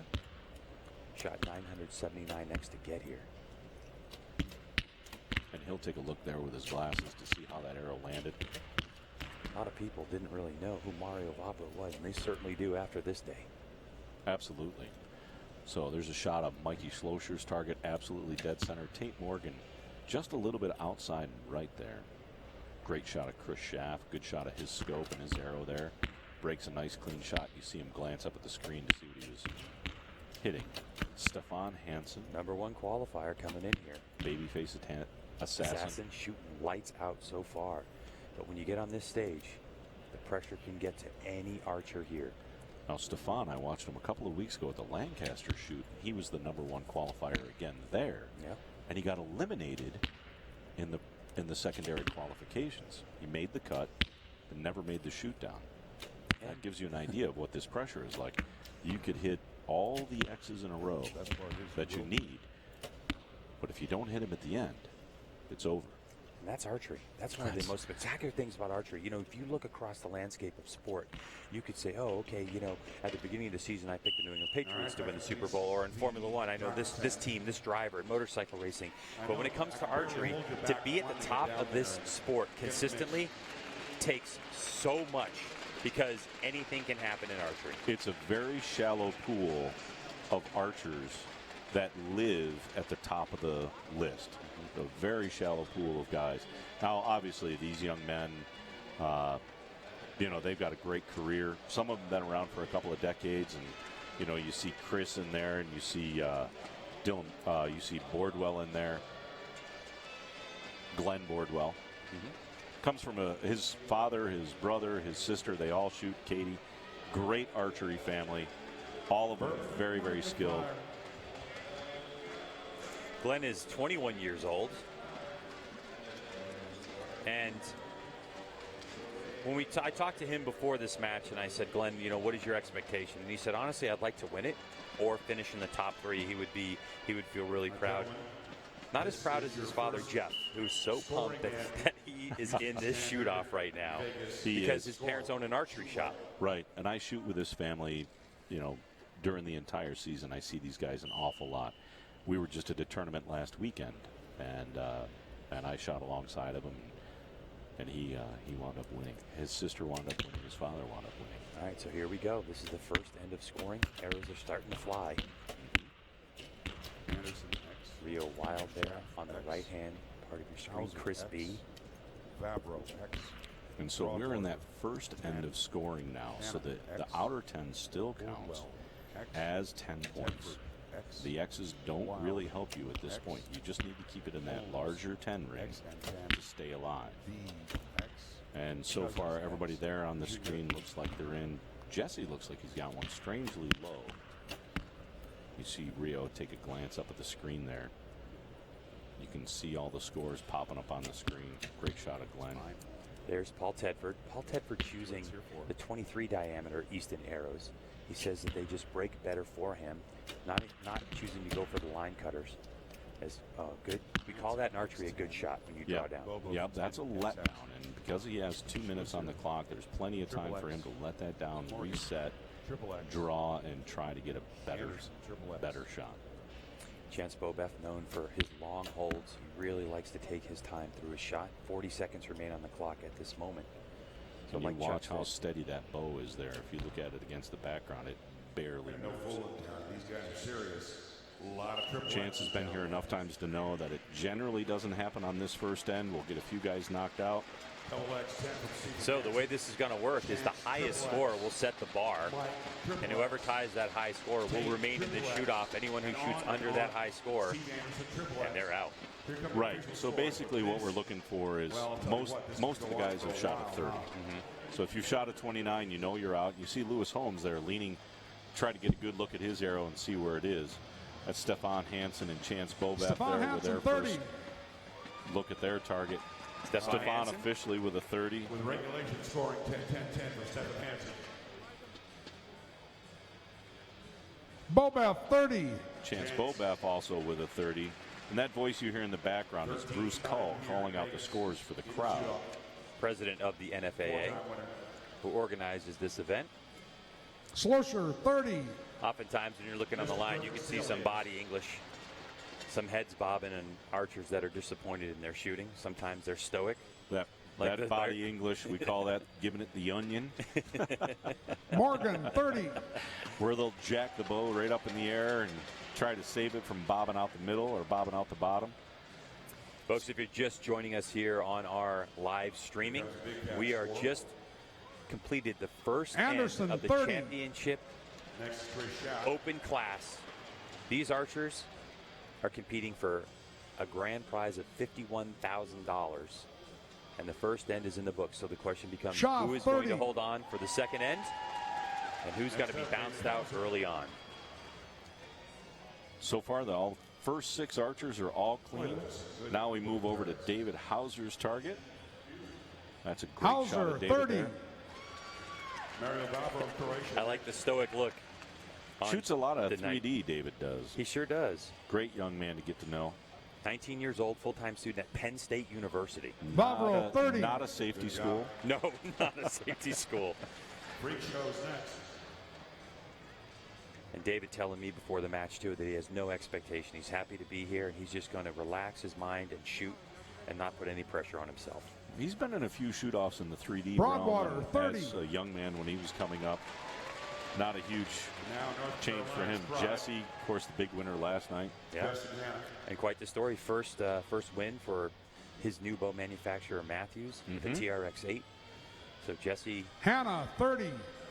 feels very confident. So Justin Hannah New York's Glenn Bordwell's next. is in with a 30 as well. Hannah also 19 years old out of Asheville, North Carolina. He's primarily a 3D shooter as well. Bordwell 30. Now Montana's Paul Tedford. Glenn very much a 3D shooter. Love the hat that he's wearing. Says The Life. It's a TV, it's Tedford, a hunting 30. TV show put together by some friends back home. Nice. Those guys have a great program. So Paul Tedford with a 30. Paul Tedford is definitely quite a story in archery. I mean, he has been around for a long time, and Paul Tedford 30. really is a story of perseverance. He started coming here. There's a good look at Paul right there. He started coming here in 2004. Didn't make it 9, 10, and 11, but his 11th time to Vegas and his first time making it this far in the championship open division. So Tedford just really perseverance has gotten him here. Good look at Rio Wild. Been on this stage many, many times. Shooting a new bow this year for Elite. Is that one on the right hand? Getting back to Paul. Yeah, it's close. He had won there was a tournament in Pennsylvania. Guy was giving away $30,000 to win, and he won it back to back 2 years in a row. Sure did. I think he broke the poor guy. Is it not going? I mean, that was great because that was open. Like, you literally could go in and shoot for, I think, a couple months at a time and just try to beat Paul's score. Yeah, absolutely. They posted it up, and yeah, he won it hands down and really slayed the crowd. B, 30. Great archery family. Great shot of Chris B. Coming a long way, Chris B. He's a student at Michigan State University. Chris B. He shoots out of a shop And out Cousins, there 30. in Michigan, MJC Archery. His coach has been around for decades, contributing Gentlemen, to the sport. please put up new Coaches targets his if you sister would. as well, and Emily. we'll go back for the first end of scoring where the X counts as 10. And you heard that announcement from Bruce Cull, where now we go to the inner 10, which means, again, if you've just looked at this target for the very first time, that small little X ring, again, roughly the size of a dime, 60 feet away, that's the 10. Now, in FIDA scoring, or on World Archery scoring, I shouldn't say FIDA, that's a term we don't use anymore. World Archery scoring, that's how they do it in the rest of the world. That's right. Pretty much the United States is the only one that uses that larger 10 ring. But in World Archery scoring, that inner 10 is a 10 everywhere else you go. So now we reduce the scoring ring down to that inner ring. If you hit that, it's 10 points. If you miss that but keep it in the yellow, it's 9 points. If you get into the red, it's 8 and then 7, and that blue ring on the outside is 6 points. Now, we certainly don't expect anybody to land out there, but that's how that target is scored. And you'll see they all change faces, so they have a nice, perfect face, so they can get the best call possible if they have an arrow that's close to the line.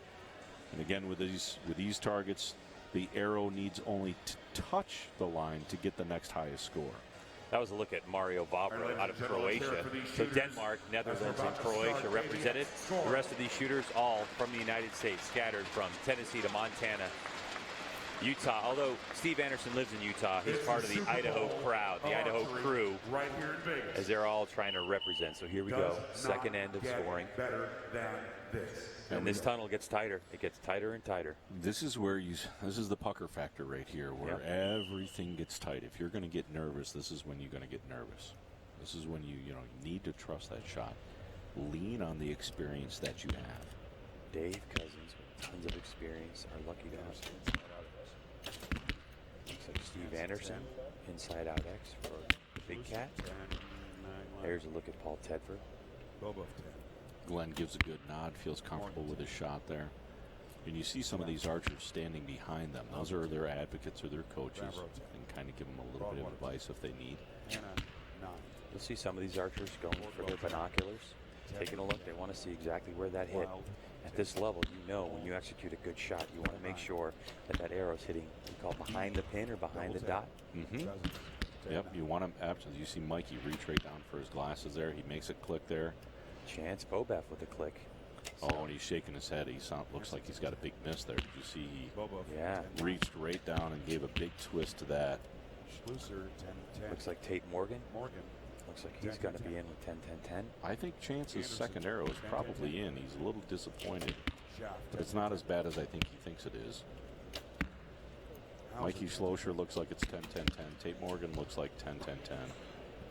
Mario Vavro turned around. He's shaking his head with a smile on his face. Steve Anderson's got all three. Chris Schaff's got all three. David Hauser with all three. Vavro with all three. Jesse Broadwater has one. out. Wow, Hannah that would also be a bit has upset. one out. Boardwell has all 3 in. Tedford possibly has one out. And that's This as far as I can make it down the line. Heartbreak to get this far, especially for the rookie shooters that are in here for the very first time. You can see Stefan Hansen, other archers patting him on the back. Chance Bobeff. That's really a shock. I mean, Chance Hansen, 30. He's been in this situation so many times. Chance Bobeff, he shoots. You know, he shoots by himself. He shoots at his house. He has an indoor range, 20-yard indoor range, which is what we're shooting here, 20-yard range. And then talking to Chance, he shoots, honestly, I said, give me an honest assessment of how many arrows you throw down a range a day. He said, honestly, 300 to 500 arrows a day. 28. So Chance with a 28, he is out. 5 to 7 hours worth of work. He is now going to refocus because he is off to the first 3D tournament next weekend. So Chance Bobeff, one of the early favorites after winning this 3 times, is now out. Schlusser, 30. You can see behind Mikey Schlusser there that archers are coming down to congratulate Chance. Good handshake.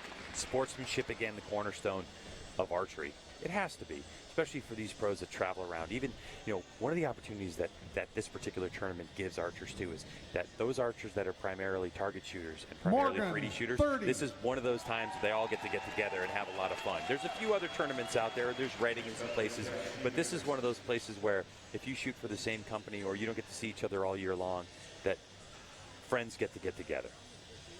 And it is. It's, you know, we Anderson, call 30. it our archery family, you know, that we come and we hang out with all the people that we know on the road. And we've been traveling with these guys for years now.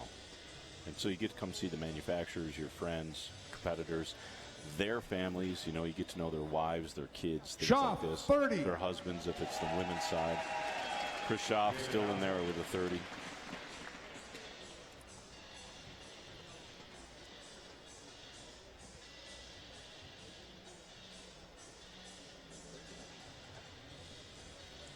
Looks like Hauser, 30. Yeah, David Hauser, smile on his face. He'll advance.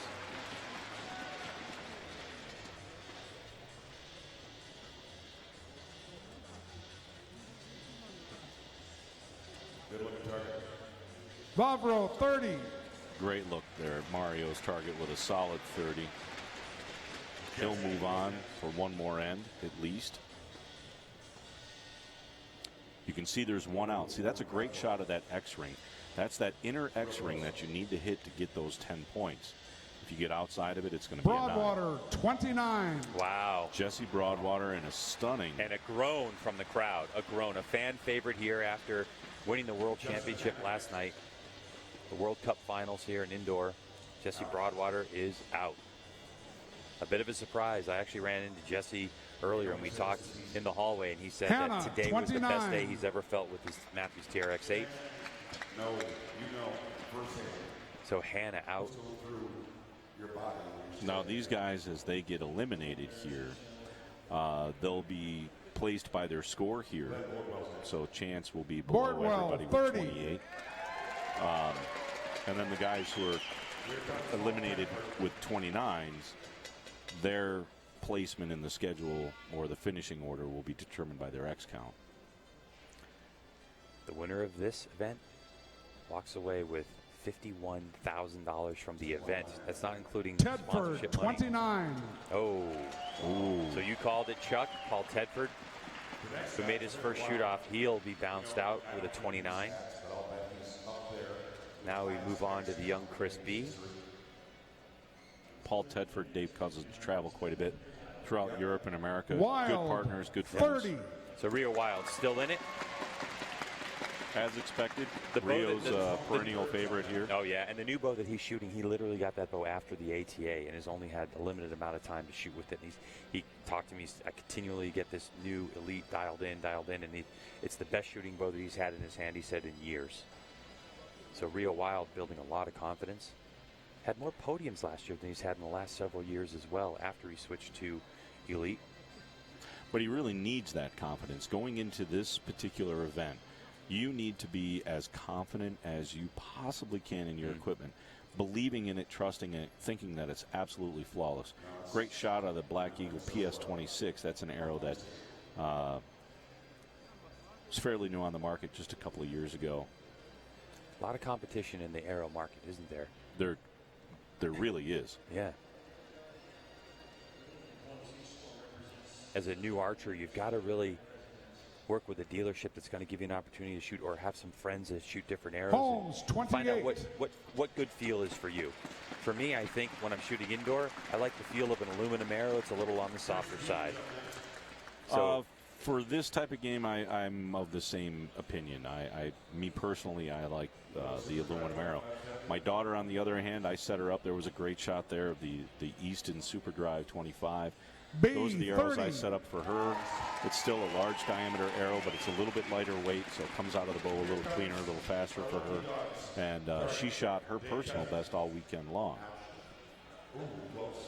It's a great shot at Dave's arrows there. I'm thinking that top arrow is probably out, and I think Dave will be eliminated as the lucky dog. Just can't see the other side of that shaft, but from there, looking at and Cousins, 29. Yep, there's the call. Give big round of applause to those that have been knocked out. So the lucky dog out. Now again, Dave will go to the top of the pile of the 899 archers. Yep. So he will finish up in the 16th spot overall in this tournament. Correct.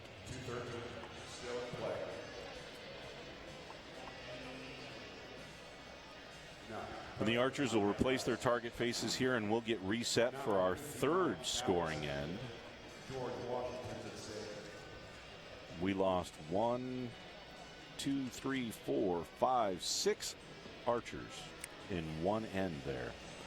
That's a testament to the pressure here. No, and it's only going to mount as your heart rate is going to accelerate, trying to calm the brain, trying to calm the nerves as these archers whittle down and get closer to that $51,000 and a fireworks display for yourself if you win. We've got a perfect 900 pin. So give all those that just were eliminated a big round of applause. This is a special award that Bruce called in the NFAA and the people who organized this event. If you shoot a perfect 900, he's got a very special commemorative pin for that. Someday. I keep thinking someday. Hashtag next year.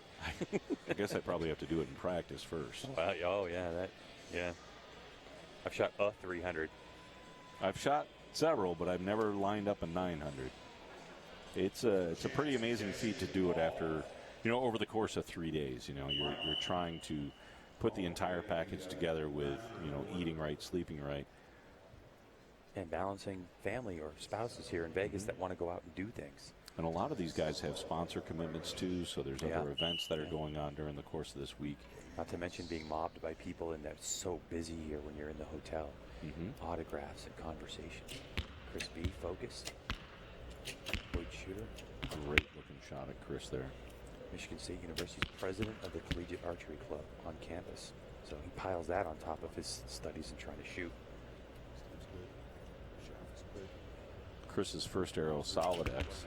Looks like Rio Wild also is in. Yep. Looks like an 11 o'clock Bordwell's also in with his first win. Vavro in. Hauser in with 2 of his arrows. Chris Schaff 2. Steve Anderson 2. Tate Morgan's got 1 out, 1 in. Mikey Schlosser also has 1 out, 1 in. I'm sorry, he has both in. Both in. Bordwell looks good on his second shot. You can see that hole. Vavro's got 2 in. Hauser with all 3. Bordwell with, he missed his last arrow. No, that's going to be a liner call. That's a very, very close one there for Bordwell. Yeah, and he's turning around talking. Yep. Rio's got... Is it his father who's in the box with him? Yeah, Rio's got 1 out. His father who's in the box. About to lose about another third of the field.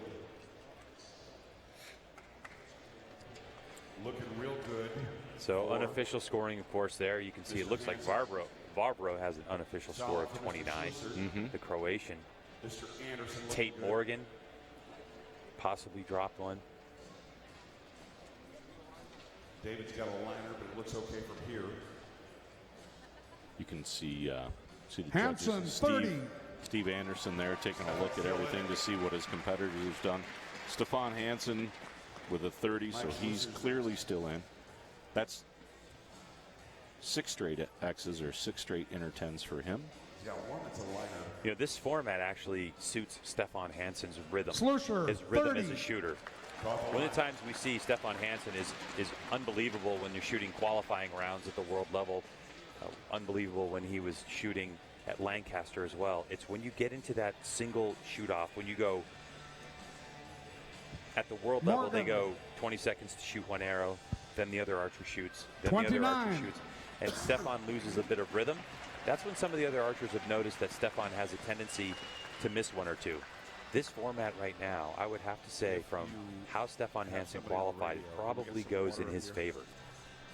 Only dropped 2 X's in 3 days in Anderson, 30. 90 arrows. It's a little bit of a long wait in between ends, a little bit longer than they're probably used to between.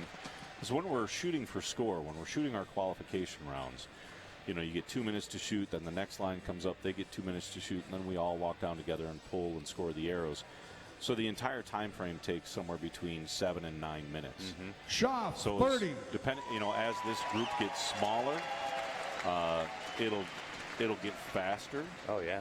But right now, with this many people and having to score this many arrows, it takes a little while to get through it, and that time frame may stretch out into 10, 12, 13 minutes. And that's a mental rhythm we're talking about. Physically, these shooters can shoot all arrows all day long. Oh, 30. sure. Yeah, there's no question, no problem with that. Yeah, there's no doubt about that. Hauser's still in it with a 30. So far we've lost one that I can call. Tate Morgan, I believe. Vavro, 29. We move over to Vavros with a 29, and he will be eliminated as well. So Mario Vavro from Croatia has made it this far. Great shooting from him. And a lot more people know who he is. Yes. By being on center stage here at the South Point Hotel and Casino in the arena. Now we move over to Boardwells, and he's clearly got one out in that top target. It's that number 3 spot that's probably going to fall into question. I believe that's in from what we're looking at here. Bordwell, 29. You called it. He will be eliminated. But a great performance by that young man. I'm sure his father will be very, very proud of him, his entire family. Great young kid. Now we should be moving over to Rio Wild's target. Wild looks like he's probably got that number 3 arrow is probably too far left to catch the 10. 29. And Rio is eliminated. Wow. That right hand one just out. So the Honey Badger bounced out as we get closer and closer to deciding the Bounced out 2017 Vegas Shoot Champion. $51,000. I can tell you. B's got one close there in that number 1 spot. Yeah. I think it's touching the X based on the size of the arrow that he's using, the Super Drive 25. And B, 29. No. They called that out. Oh, Give so them all Chris, a big round of applause. by literally a millimeter, Chris B makes it deep into the shoot-off. A couple of ends. So he'll be gone. I'll be looking for that video on his YouTube channel for sure. Just wow. And we should be down to 5. What a performance we're seeing tonight. You'd think in most sports, Got more 900 pins to the hand out now. emotions, the nervousness happens at the beginning. And then once you get into, you know, the rhythm of the game or the rhythm of the race, that you just tend to be, you know, focused. That's where archery, I think, tends to be a little different from some other sports is as you're getting closer to the end, you may think you're in a rhythm, but your nerves and your focus is really going to be called in question, isn't it? Yeah, you start to wonder, I mean, personally, you know, you start to think about silly stuff, you know, until you've gotten used to Did this. I leave the iron on? Yeah, Boom. you know. 9. And that's where the professionalism of these guys, the experience of these guys after shooting thousands of arrows in the highest level of competition really pays off. You know, they have an excellent mental game. Not much is going to rattle them. They know that the guy next to him is just as good as they are. But they all deep down inside believe that they're better, and that's why they're here. In a moment, coming to the line, the archers that are left. And I've run out. Chris Schaff, he has got to be enjoying this moment right now. Okay, gentlemen. Team Montana. Remember, there's 5 of you left. This is for $51,000. So we should have Stefan Hansen. Good luck. Mike Schlosser. Steve Anderson. Chris Schaff. And David Hauser still in the shoot-off. Hauser in his first shoot-off makes it to the final 5.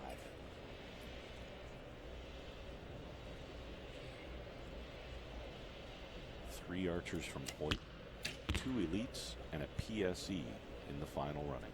Schlosser clean. Anderson David breaks a great shot there. Schaff clean.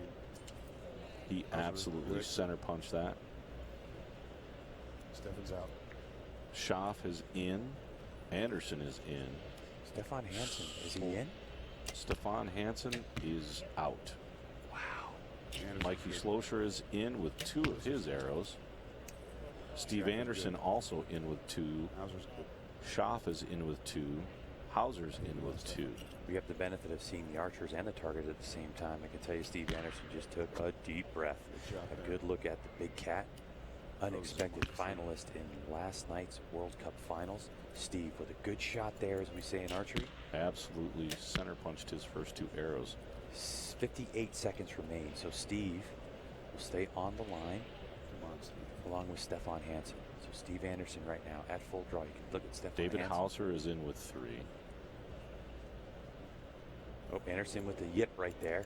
Again, 42 seconds remain as he plays to the crowd as Steve was center screen. And you saw Stefan let down there when the crowd kind of laughed. That was good. He has to reset. Both of these guys are very experienced, though, on this stage, this international stage.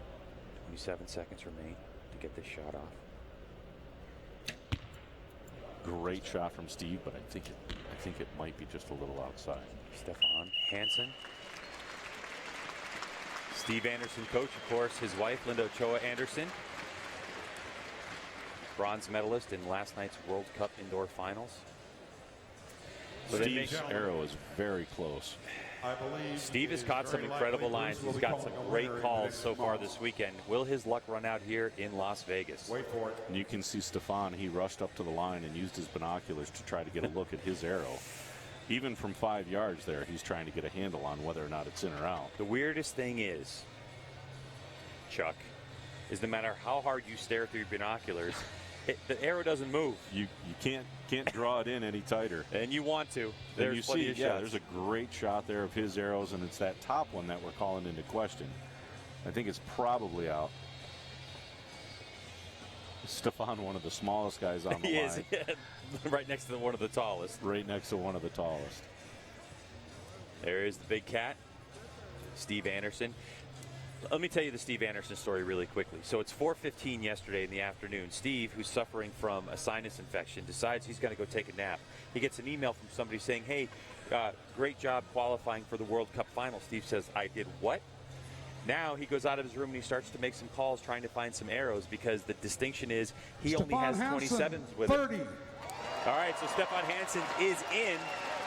Boy, that was a questionable call. So that caught the line. So Steve Anderson had to borrow arrows from Mikey Schlosser last night, and he made his way all the way to the gold medal match against Jesse Broadwater. And here he is competing against him today. Schlosser, 30. Mr. Perfect with a nice solid 30. Keep him in the mix. Look at that deep sigh there.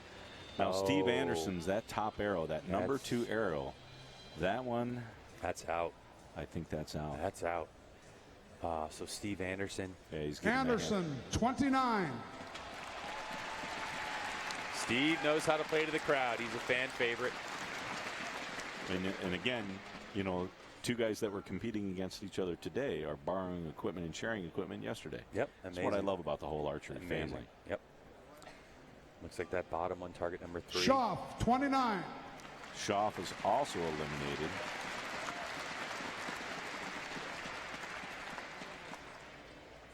Good run for him. So right now we're down to 30 2 there for Hauser. So Hauser, David Hauser, in his first shoot-off. Hauser, out of Pennsylvania, 30. College student at Penn State. Right now, Hauser, the only hope for someone from the United States to take home the $51,000 prize. This is incredible. He's guaranteed a podium finish here because there's only 3 archers left. Stefan Hansen, Mikey Schlosser, Mr. Perfect, and of course David Hauser out of Pennsylvania here in the USA. So this is going to be fantastic for these guys. What we're going to watch here now is a podium finish. All of the archers that have been eliminated are off the podium.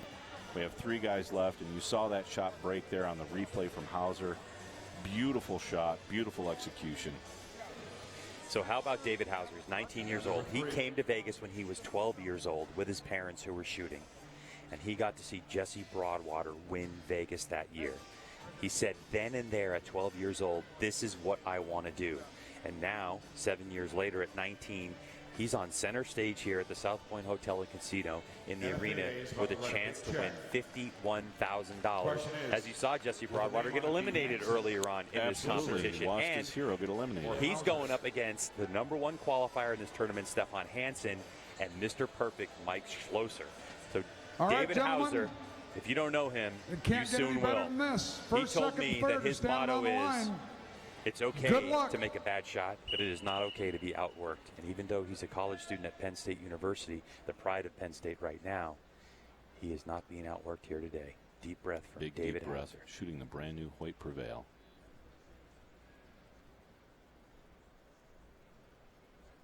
And it is so quiet in here. I'm kind of afraid to talk. I know, we're kind of talking under our breath because we are out here in the open with everyone. And we're only about 15 yards from these shooters.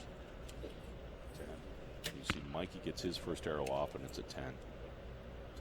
David also with a solid 10. Stefan Hansen, traditionally a bit of a long holder. Stefan Hansen in that same exact hole. That's going to be a liner call. That's in that same hole that he shot just moments ago. Mikey centered it. It's curious they didn't change the faces with this for the podium finish. David absolutely center punches that target. Beautiful. You see him take a big, deep breath here. And the crowd knows they're into this. This is an educated archery crowd. And when David Hauser released that arrow, the crowd, not a single noise. Yep. Hansen, another liner call, but probably a 10. Yes, definitely a 10. Hauser lets down. Move. 1 minute Schlosser remains. is 10-10-10. So if Hauser hits this 10, he's guaranteed. It's going to depend on that call from Stefan on whether his is in or out. Hauser looks pretty steady. If he has nerves, he is not showing it right now. He's holding an awful long time. Ooh, and that's high. For David Hauser, he's going to be out on that one. Unless Stefan misses big here.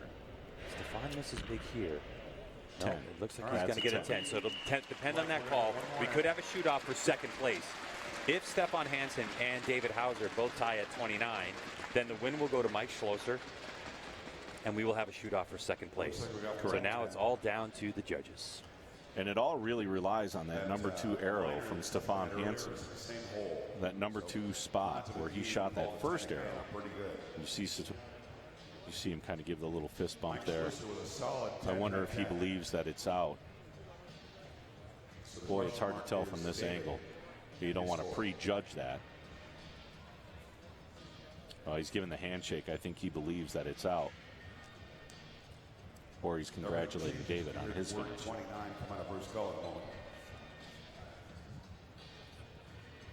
As we await, we're listening as well. Once the judges make their call, it gets sent back here to the table where we're sitting. And Bruce will also make the call out loud. So the official call. Official call. Stefan Hansen, 30. Wow, so it's official. So we will have a shoot-off for first and second. We certainly will. Between Denmark and the Netherlands. David Hauser will be eliminated with his 29. He'll take third place in the competition. Mike Schlosser, 30. No question on that one. So Mr. Perfect. And this year's Vegas champion will not be from the United States. 2 years in a row. 2 years Last year was Italy. 2015, of course, Alex Wiffler. Stefan Hansen from Denmark, Mikey Schlosser from the Netherlands. good friends, travel around quite a bit. Yeah. I saw them both just a couple of weeks ago at the Lancaster Archery And Classic. your third place champion, David Hauser with a 29. A great tip of the hat to the crowd. David's such a good sport. Future ahead for young David Hauser. Great, What a tremendous amazing performance and a very professional Upright turnout future. for him. What a future he has in archery if he chooses to continue down this road. David Hauser, ladies and gentlemen. Oh, I think he's got a great future ahead of him. You see the guys now both going for new target faces. The judges making them change those out. To say fresh targets are going to go up now.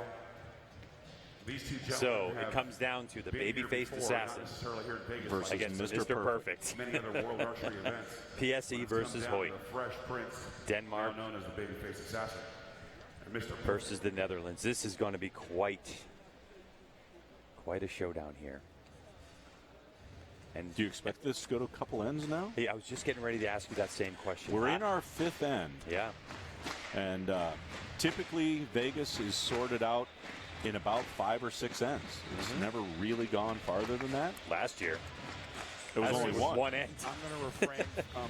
I don't know. I mean, the way these two are to say. shooting right now, it depends. Stefan Hansen has had a few that have been line callers, you know. I don't know if that's weighing on him mentally, or Mike Schlosser has been punching him in the middle. He looks pretty confident. He looks very, very confident.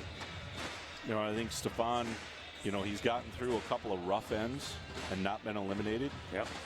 You know, with the way that it fell with other archers. Admirable things about this category. You know, you don't want to say you got the luck of it, but when you, You know, Stefan Hansen's coming off so of professional. a impressive 2016. All right, here we go. now Won a both of couple these World guys have shot 369.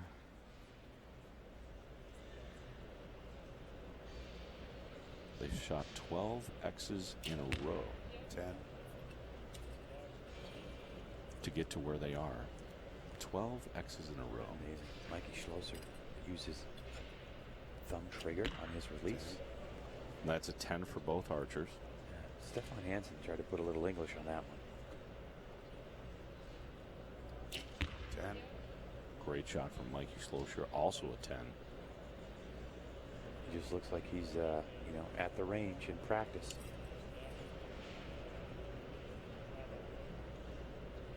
Now watch his thumb ease onto that trigger there. Yeah. And that's how he executes that shot. It's in. That is definitely in. Yep.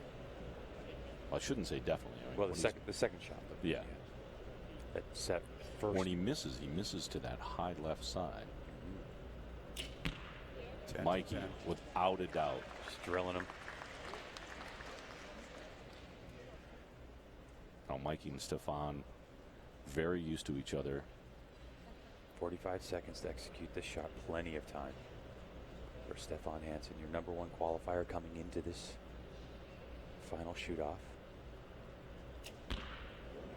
There it is. And there Mikey it is. Schlosser will be your winner. Mikey Schlosser is going to be It's not the official, 2017 but we Vegas have Shoot a Vegas champion He's from the here at the South Point Hotel And they call and him Casino. Mr. Perfect. Congratulations all around. Wow. What a smile on his face. Wow. That was incredible. And you know What a huge I win don't for know if it's Mikey. more What a deserving huge win for Hoyt. competitor right now on this field of play.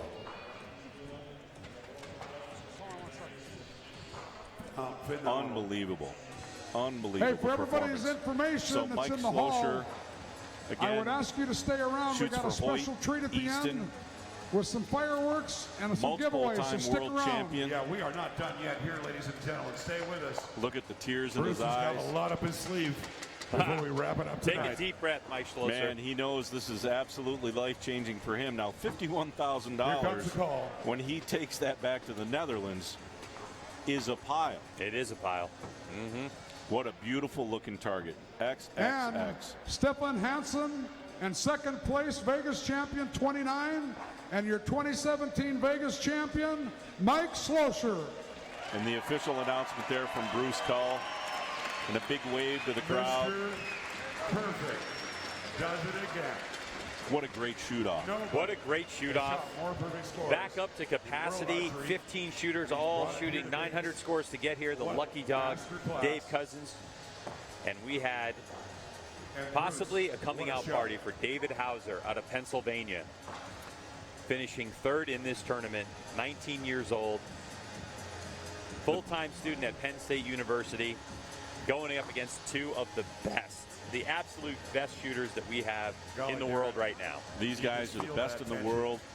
You see Mikey Schlosser there getting interviewed by Greg Poole. That's Bow Junkie Media down there. Getting some pictures taken. Dean Alberga bringing his bow so he can make sure he can get those in there. Get that in the shot, yeah. Right, it's very, very important for these guys. We have a fireworks show coming up here, and we also have all the podium celebrations that'll be coming up momentarily as well. Yeah, and the crowd's still staying in their seats because they want to see all this. Nobody running away from it. Great shot there. Ooh, there's the English. And Mikey, clean as a whistle.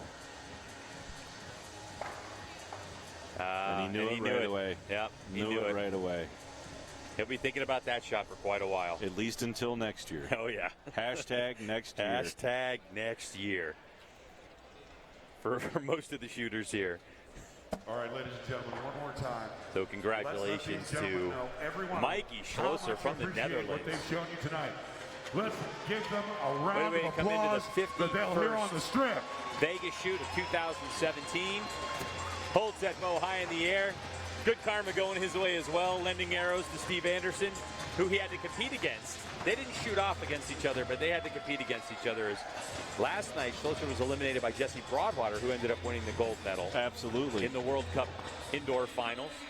Now takes home $51,000 and the title that he will always have as Vegas champion. Vegas champion. Vegas champion. What a feeling. Steve Anderson coming in. As Steve now wears multiple hats because Steve actually works for Easton Arrows, by the way. Right. And so Steve's responsible for athletes at Easton Arrows. So Steve, just after shooting, has got to go put an Easton hat on. He's got to do the hat dance with him to make sure that he gets the right image. Anything you can do to keep shooting, right, Chuck? Anything you can do. Look at that. Vegas champion, it says right on his hat. That's awesome. Just like in the Super Bowl or the World Series. Yep. Unbelievable. Look at the paparazzi. You think archery really isn't popular. I don't want to do it again. What an amazing day for Mikey. A lot to be said for what's going on in archery and how it's translating around the world with participation and popularity. You know, it's given us the opportunity to talk to people around the world with this broadcast and really enjoy everything here at the South Point Hotel and Casino in the arena. 51st year. And if you've caught the archery bug and you want to see more videos, you can always go to archery.tv and check out videos from all over the place and from years past as well. And you'll definitely see some of these shooters, Stefan Hansen, Mikey Schlosser, and some of those shoot-off videos available at archery.tv. Congratulations all around. This is where the industry really comes together to congratulate shooters, some of the stalwarts of the industry that have been around a long time, that have made shoot-offs, just friends, that family that you talked about, Chuck Cooley.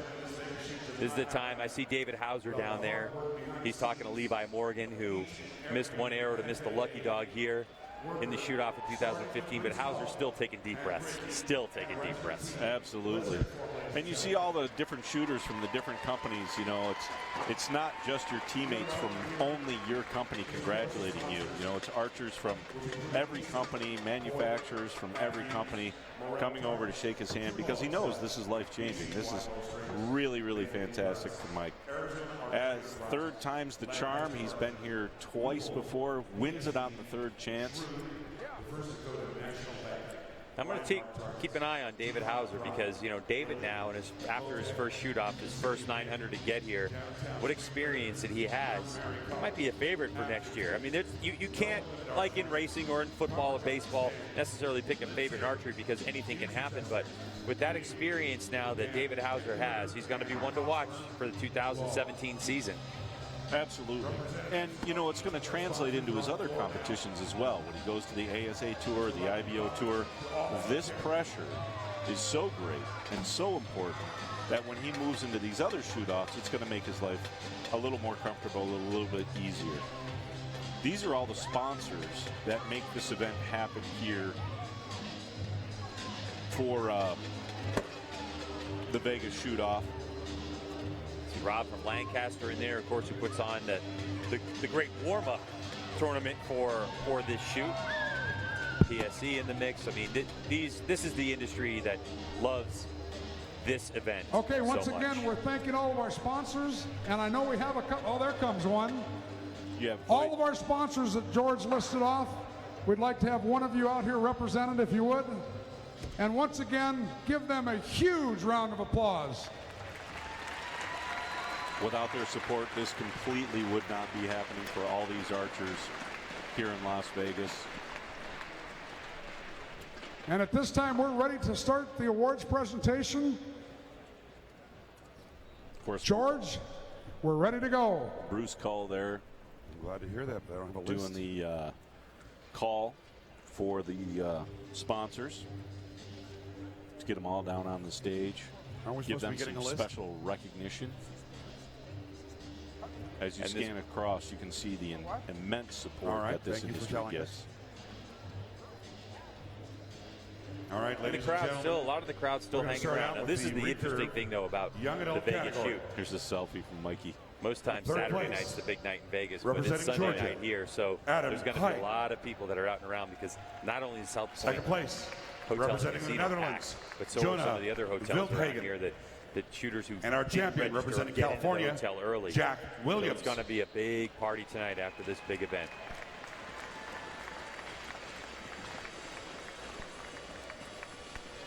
So the shooting competition has wrapped up here. The Vegas Shoot 2017. I'm Greg White, joined by Chuck Cooley. And you can spin back through this video if you're watching it after this live event is going on and check out all this great shooting action that we've had. Now we're getting into the podium celebrations that'll be coming up soon for the different categories that shot here today. The awards celebration. You'll get to see some of the shooters that finished first that didn't have to shoot off. We'll be seeing those now. Mm-hmm.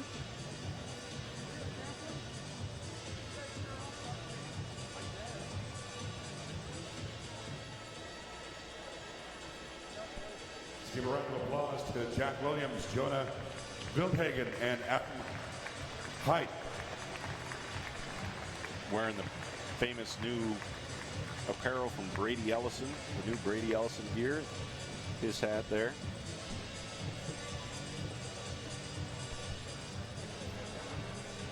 TJ Fisher there in that picture.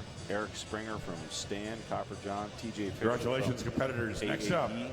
our young adult championship compound category. Derek Phillips from Matthews. Third place, Mike Luke representing from Point there Indiana, on the end. Dane Johnson. Second place, representing Pennsylvania, Anthony Ferraro. And the champion, representing Georgia, Carson Sapp. So these are the young men we watched earlier coming out for their awards. Yeah, so this is the championship compound young adults. If they shake hands Right. with everybody, this will take all night. Carson Sapp, he'll be the last one coming through the line there in the blue shirt. Anthony From the Ferraro, right? finishing in second. There he is. A good look at your champion, Carson Sapp from Georgia. He's one of George Riles' students. There's a shock. Shocker, right? What a program George runs down there in the Atlanta area. Carson's won this event 2 years in a row now. Last year in the younger division, he stepped up to the next eligible division. Last year he only had to shoot 60 arrows. This year he had to shoot 90, and he shot a perfect 900. Got a Hoyt belt buckle out of that. Fantastic. Amazing young man. He's been to some international competitions as well. I think we're going to see him on the line for years to come. And I'm sure you could hear that in the microphone here. They've got quite a cheer section over to here. Dane, Anthony, and Carson. Hornet power.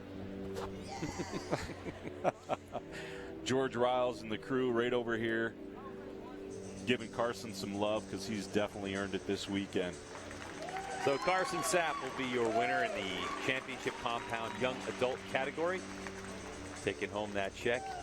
Anthony Ferraro in second place, and Dane Johnson from Indiana. So Georgia, Pennsylvania, Indiana. As we got to see Eli Hughes shoot as well from North Carolina. Next and he'll up, finish our in championship fourth Barabo spot. Open competitors. Third place, representing California, Rich Eckenberg.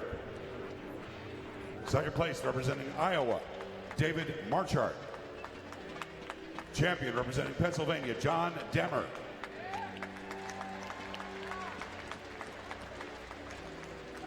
My hunch would be this would be barebow division. Yeah, championship barebow division. Your winner is going to be John Demmer III out of Pennsylvania. From Iowa is David Mackhart. And then Rich Eckenberg out of California finishing in 3rd spot. And barebow, that is not an easy competition to shoot in. Now, the thing to remember with barebow is what started our sport, right? That's a bow. It's a riser, limbs, no aiming device, no stabilizers, just your fingers, a string, a stick, and an arrow. Probably just like you shot the very first time you ever shot archery. Yeah, when you were a kid and you went out and shot hay bales or tree stumps in the backyard, this is our history, and this is why we have this championship division. It's one of the strongest divisions in our game, and we do an awful lot to make sure that these guys are supported and recognized. You see the piece of tape there? Yep. Honestly, it's not an injury. They put that tape there so that the arrow, because they sight so high, they don't want the knock or the feathers to scratch their nose as they're releasing the arrow. Show John Demmer.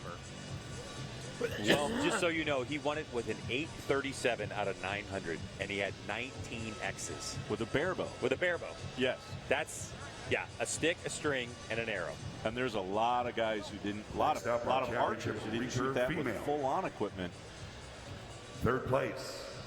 Of course, John, representing well known Mexico, for his choice Ida of apparel. Roman.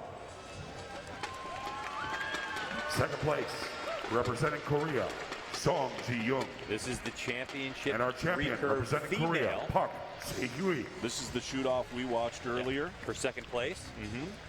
And so we'll now get a look at the winner. Park Se-hui from Korea, who ended up shooting an 884 with 42X. He can't do it. It is on the list. And then we have Chi-Yoon Sung and Ada Roman in 3rd. We watched that shoot-off earlier in the broadcast. Amazing young ladies. And, of course, you know, this goes to show about the international competition that we talked about earlier. You know, we had, in the first 5 places, you've got 2 Koreans, Mexico, 6th place Korea, Germany, 2 more Koreans, Italy, Korea again, Colorado, Mexico, Great Britain, more Koreans, more Mexicans. The depth and breadth of the competition that comes to this event. This is what you see on a World Cup stage, and they're all here in Las Vegas competing. This is about as close it gets to the Olympics as you can get, really, without leaving the country. Yep, no question about it. We expect to see more names in the next couple of years coming up from the United States in the championship recurve division female. 3rd place, as we start to build our Korea, division. Oh Jin-hyuk. Absolutely. I know one archer in particular that I'm thinking about. 2nd place, Crystal representing Dobbin, Canada, who was ranked Crispin number 1 in the United Duenas. States for years and number 2 in the world, has now made a switch from And the 2017 Vegas champion, to recurve. Brady She shot in Ellison. flights. Yep. And she was able to place well in flight number 2. Yep. She shot a couple of weeks ago at that Lancaster event. That was her first big event as a recurver, and did really, really well. Now, as it relates to championship recurve men, as we see the podium coming out right now, Oh Jin-hyuk, who won the World Indoor Championship last night, finished 3rd. Crispin Duenas from Canada. What a great guy he is. Love Crispin to death. I work with him quite a bit in other events, and spent a lot of time with him in Pennsylvania. Yep. Great guy. He's a school teacher during the day, teaches physics. Sure does. Up in Toronto, Canada. So Crispin, who led the way after day number 1, he finished 2nd by a point to none other than bronze medal Olympic champion Brady Ellison.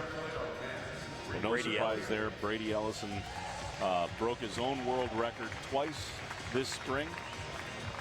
Shot a 599 in international competition with a recurve. It's absolutely stunning.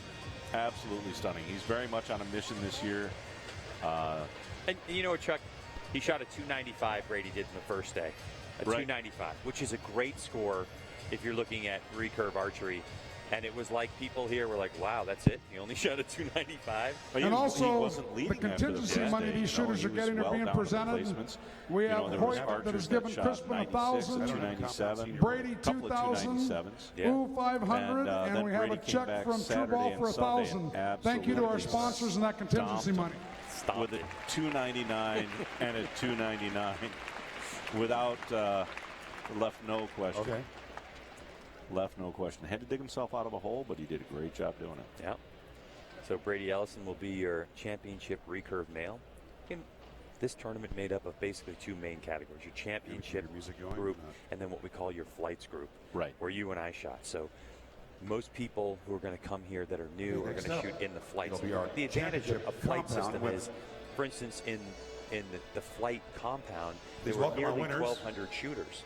Right. So in the first 2 days, representing Minnesota, then we get ranked, and then they break us up into groups, and then you only shoot within your group or your flight, and then so you can win it even if you're in flight 20.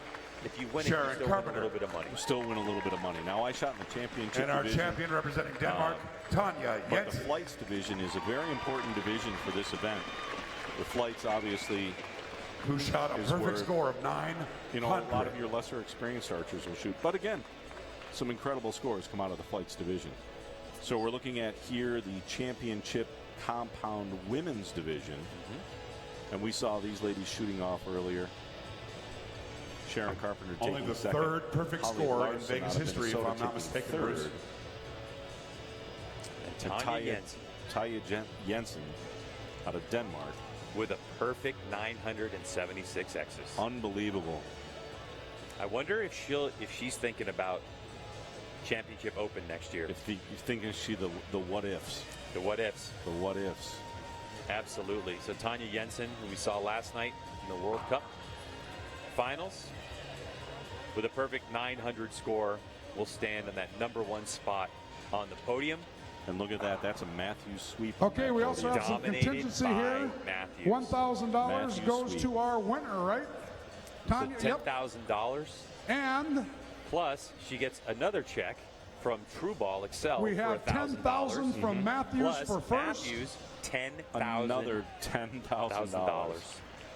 Pretty good payday for her. Have to say, Matthews has really stepped it up in the championship. And $2,000 for second place. Matthews is an incredible supporter and of the game and third. archery in general. Thank you again to our sponsors and that contingency. Indoor competition, outdoor competition, 3D archery. They support women, they support men, they support youth. Matthews is a great partner. For the third time in Vegas history, a 900 in the women's compound. There you go. Give Tanya a huge round of applause. First time in women's history, a 900. And she'll walk away with a 900 keychain, which actually you can get here. You can get all different levels, like it depending, you can get like a 280, you can get like a 296. They're all available. Might be a little more special. That one's way more special than spending whatever it is, $5, $10, getting your own keychain. Championship compound competitors. Yeah, that one. That one I would imagine she might put that one onto her quiver. Yeah, I might representing Missouri. I don't know. Yeah, I might leave third place. Chris Berry. If I lost that, I would be pretty disappointed. Pretty upset. Yeah. So now we're representing looking at the Idaho. Second place. Men's Benton Christensen. Open division. And representing Missouri, our senior championship compound competitor, Paul Penrod. So Chris Berry, the first man in the line there. And then Benton Christensen from Idaho, shooting the prime shirt. And then Paul Penrod, that's a good shot of him there. He won with a 927, including his shoot-off. Yeah, you have to remember that was a shoot-off. He only dropped 3 points on the weekend. He shot a 299 in his opening round, a 300 in his second round, and a 298 in his third round for Paul to win that. Right, completely matched by Benton Christensen, and that was that shoot-off that we got to see for that first place. Right.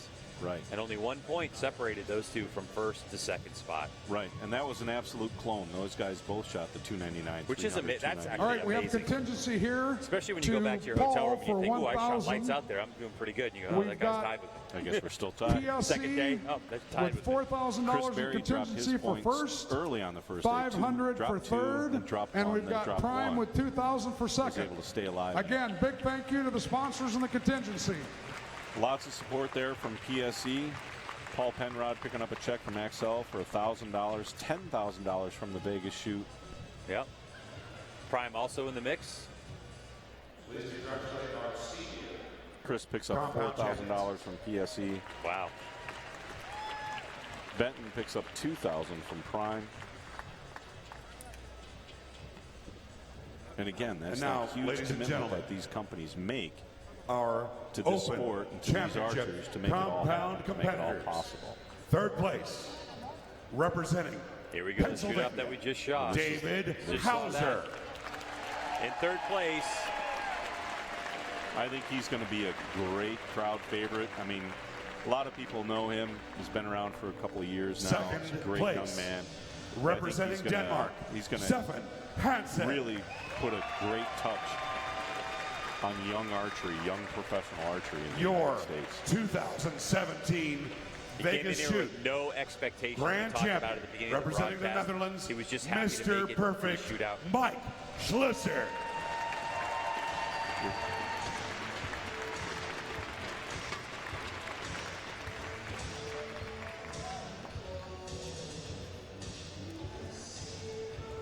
There's a great shot of Mikey there.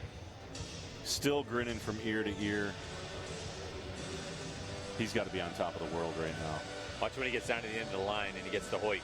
That's going to be some high five, hugging celebration. I'm thinking so. I'm thinking so. Look at the smile on David Hauser's face. He's like, look, $10,000. This is still a pretty good payday for third place. Well, that's going to buy a lot of... He picks him right up off the ground. That's going to buy a lot of top ramen noodles for that Penn State. I think so. Might upgrade the fridge in the dorm. There you go. As Mikey Schlusser will take home a check. Okay, and we've got some contingency money here too. $51,000. We've got nice second place. Stefan got $2,000 from PSE. So Stefan we gets have $15,000 another plus $1,000 for 30 X's, and another $1,500 for a 900. And you can hear those announcements coming from PSE. Then we have Hoyt coming out with their checks. We've got $15,000 to first place and $2,000 to second. Thank you, Hoyt. And Trueball to first place, payday. $5,000 plus another $5,000. Once again, give them all a big round of applause. Oh, is that right? So we're at $71,000. What a great payday! It pays Look to at him win soaking Vegas. it all in. Just wish we had the champagne bottle to spray all over the crowd. Yeah, it'd be fantastic. David Hauser, what a smile. Coming up next, on that Bruce podium. is going to $2,000 special ceremony, $10,000 to commemorate some of our past Vegas champions. $12,000 payday. Before that, there one more time, let's hear it for the greatest archery show we have seen from these three competitors. A huge promoter right of the here. Sport. Yep. Their participation. Hold on, boys. You stay right there. Legendary. You won now. You got to wait for a minute, okay? Support the games and a support couple the special archers. awards that we give. Obviously, our Super Bowl ring of archery, the Vegas ring, last year's winners. Please welcome Inga Van Kospel and Sergio Pagni. These are custom-made rings that a good friend of mine, Jimmy Butts, who's a master jeweler, custom makes these rings. If you win the Vegas shoot, they're absolutely beautiful. These, of course, are last year's winners. Sergio Pagni, the lucky dog from last year, and the only lucky dog to win the prize in a very unusual shootout, where we only had 5 shooters make the cut, and Sergio. And after the first end, Sergio, who shot 10-10-10, and the rest of them shot 29. And he wins. And he just looked like and that. we all looked around. Yeah. Did this just end in one end? Yeah, none of us really could grasp what was happening because it never happened before. And $50,000. And now here you and a ride in a chariot. And a ride in a chariot. That's right. Fireworks and a ride in chariot, which I have a feeling at least the fireworks are coming for Mikey Schlosser. I think so as well. After his win this year. So Sergio Pagni again dropped the point and was in the mix for the Lucky Dog. Podium winners, but Dave please Cousins come out was front victorious now. in that. We need you to all and now go we'll right get all in front the of the podium sponsors. winners out here, and we'll get a We're going to do a great group picture here of everybody. Thank you so much for continuing to join us here as our celebration right in front continues. Of sponsors. As we wrap up things with the Vegas Shoot 2017 from the South Point Hotel and Casino. We are in the arena, and the podium celebrations are starting to wrap podium up. Winners fit right on in there as in we front start of the to get all sponsors, the wherever there's room. championship division classes, the podium finishers, third, second, and first, all line up to take some pictures and obviously get some great video that they'll have online on Archery.tv. Once again, congratulations to all the winners. You can share this sponsors. with your friends. We can't say enough for your support, through contingency, through everything you do for the sport. There. And at this time, everybody wants some fireworks. Biggest supporters. Anybody want fireworks? Here come all right, the fireworks. let's let them rip. Let's see what we got.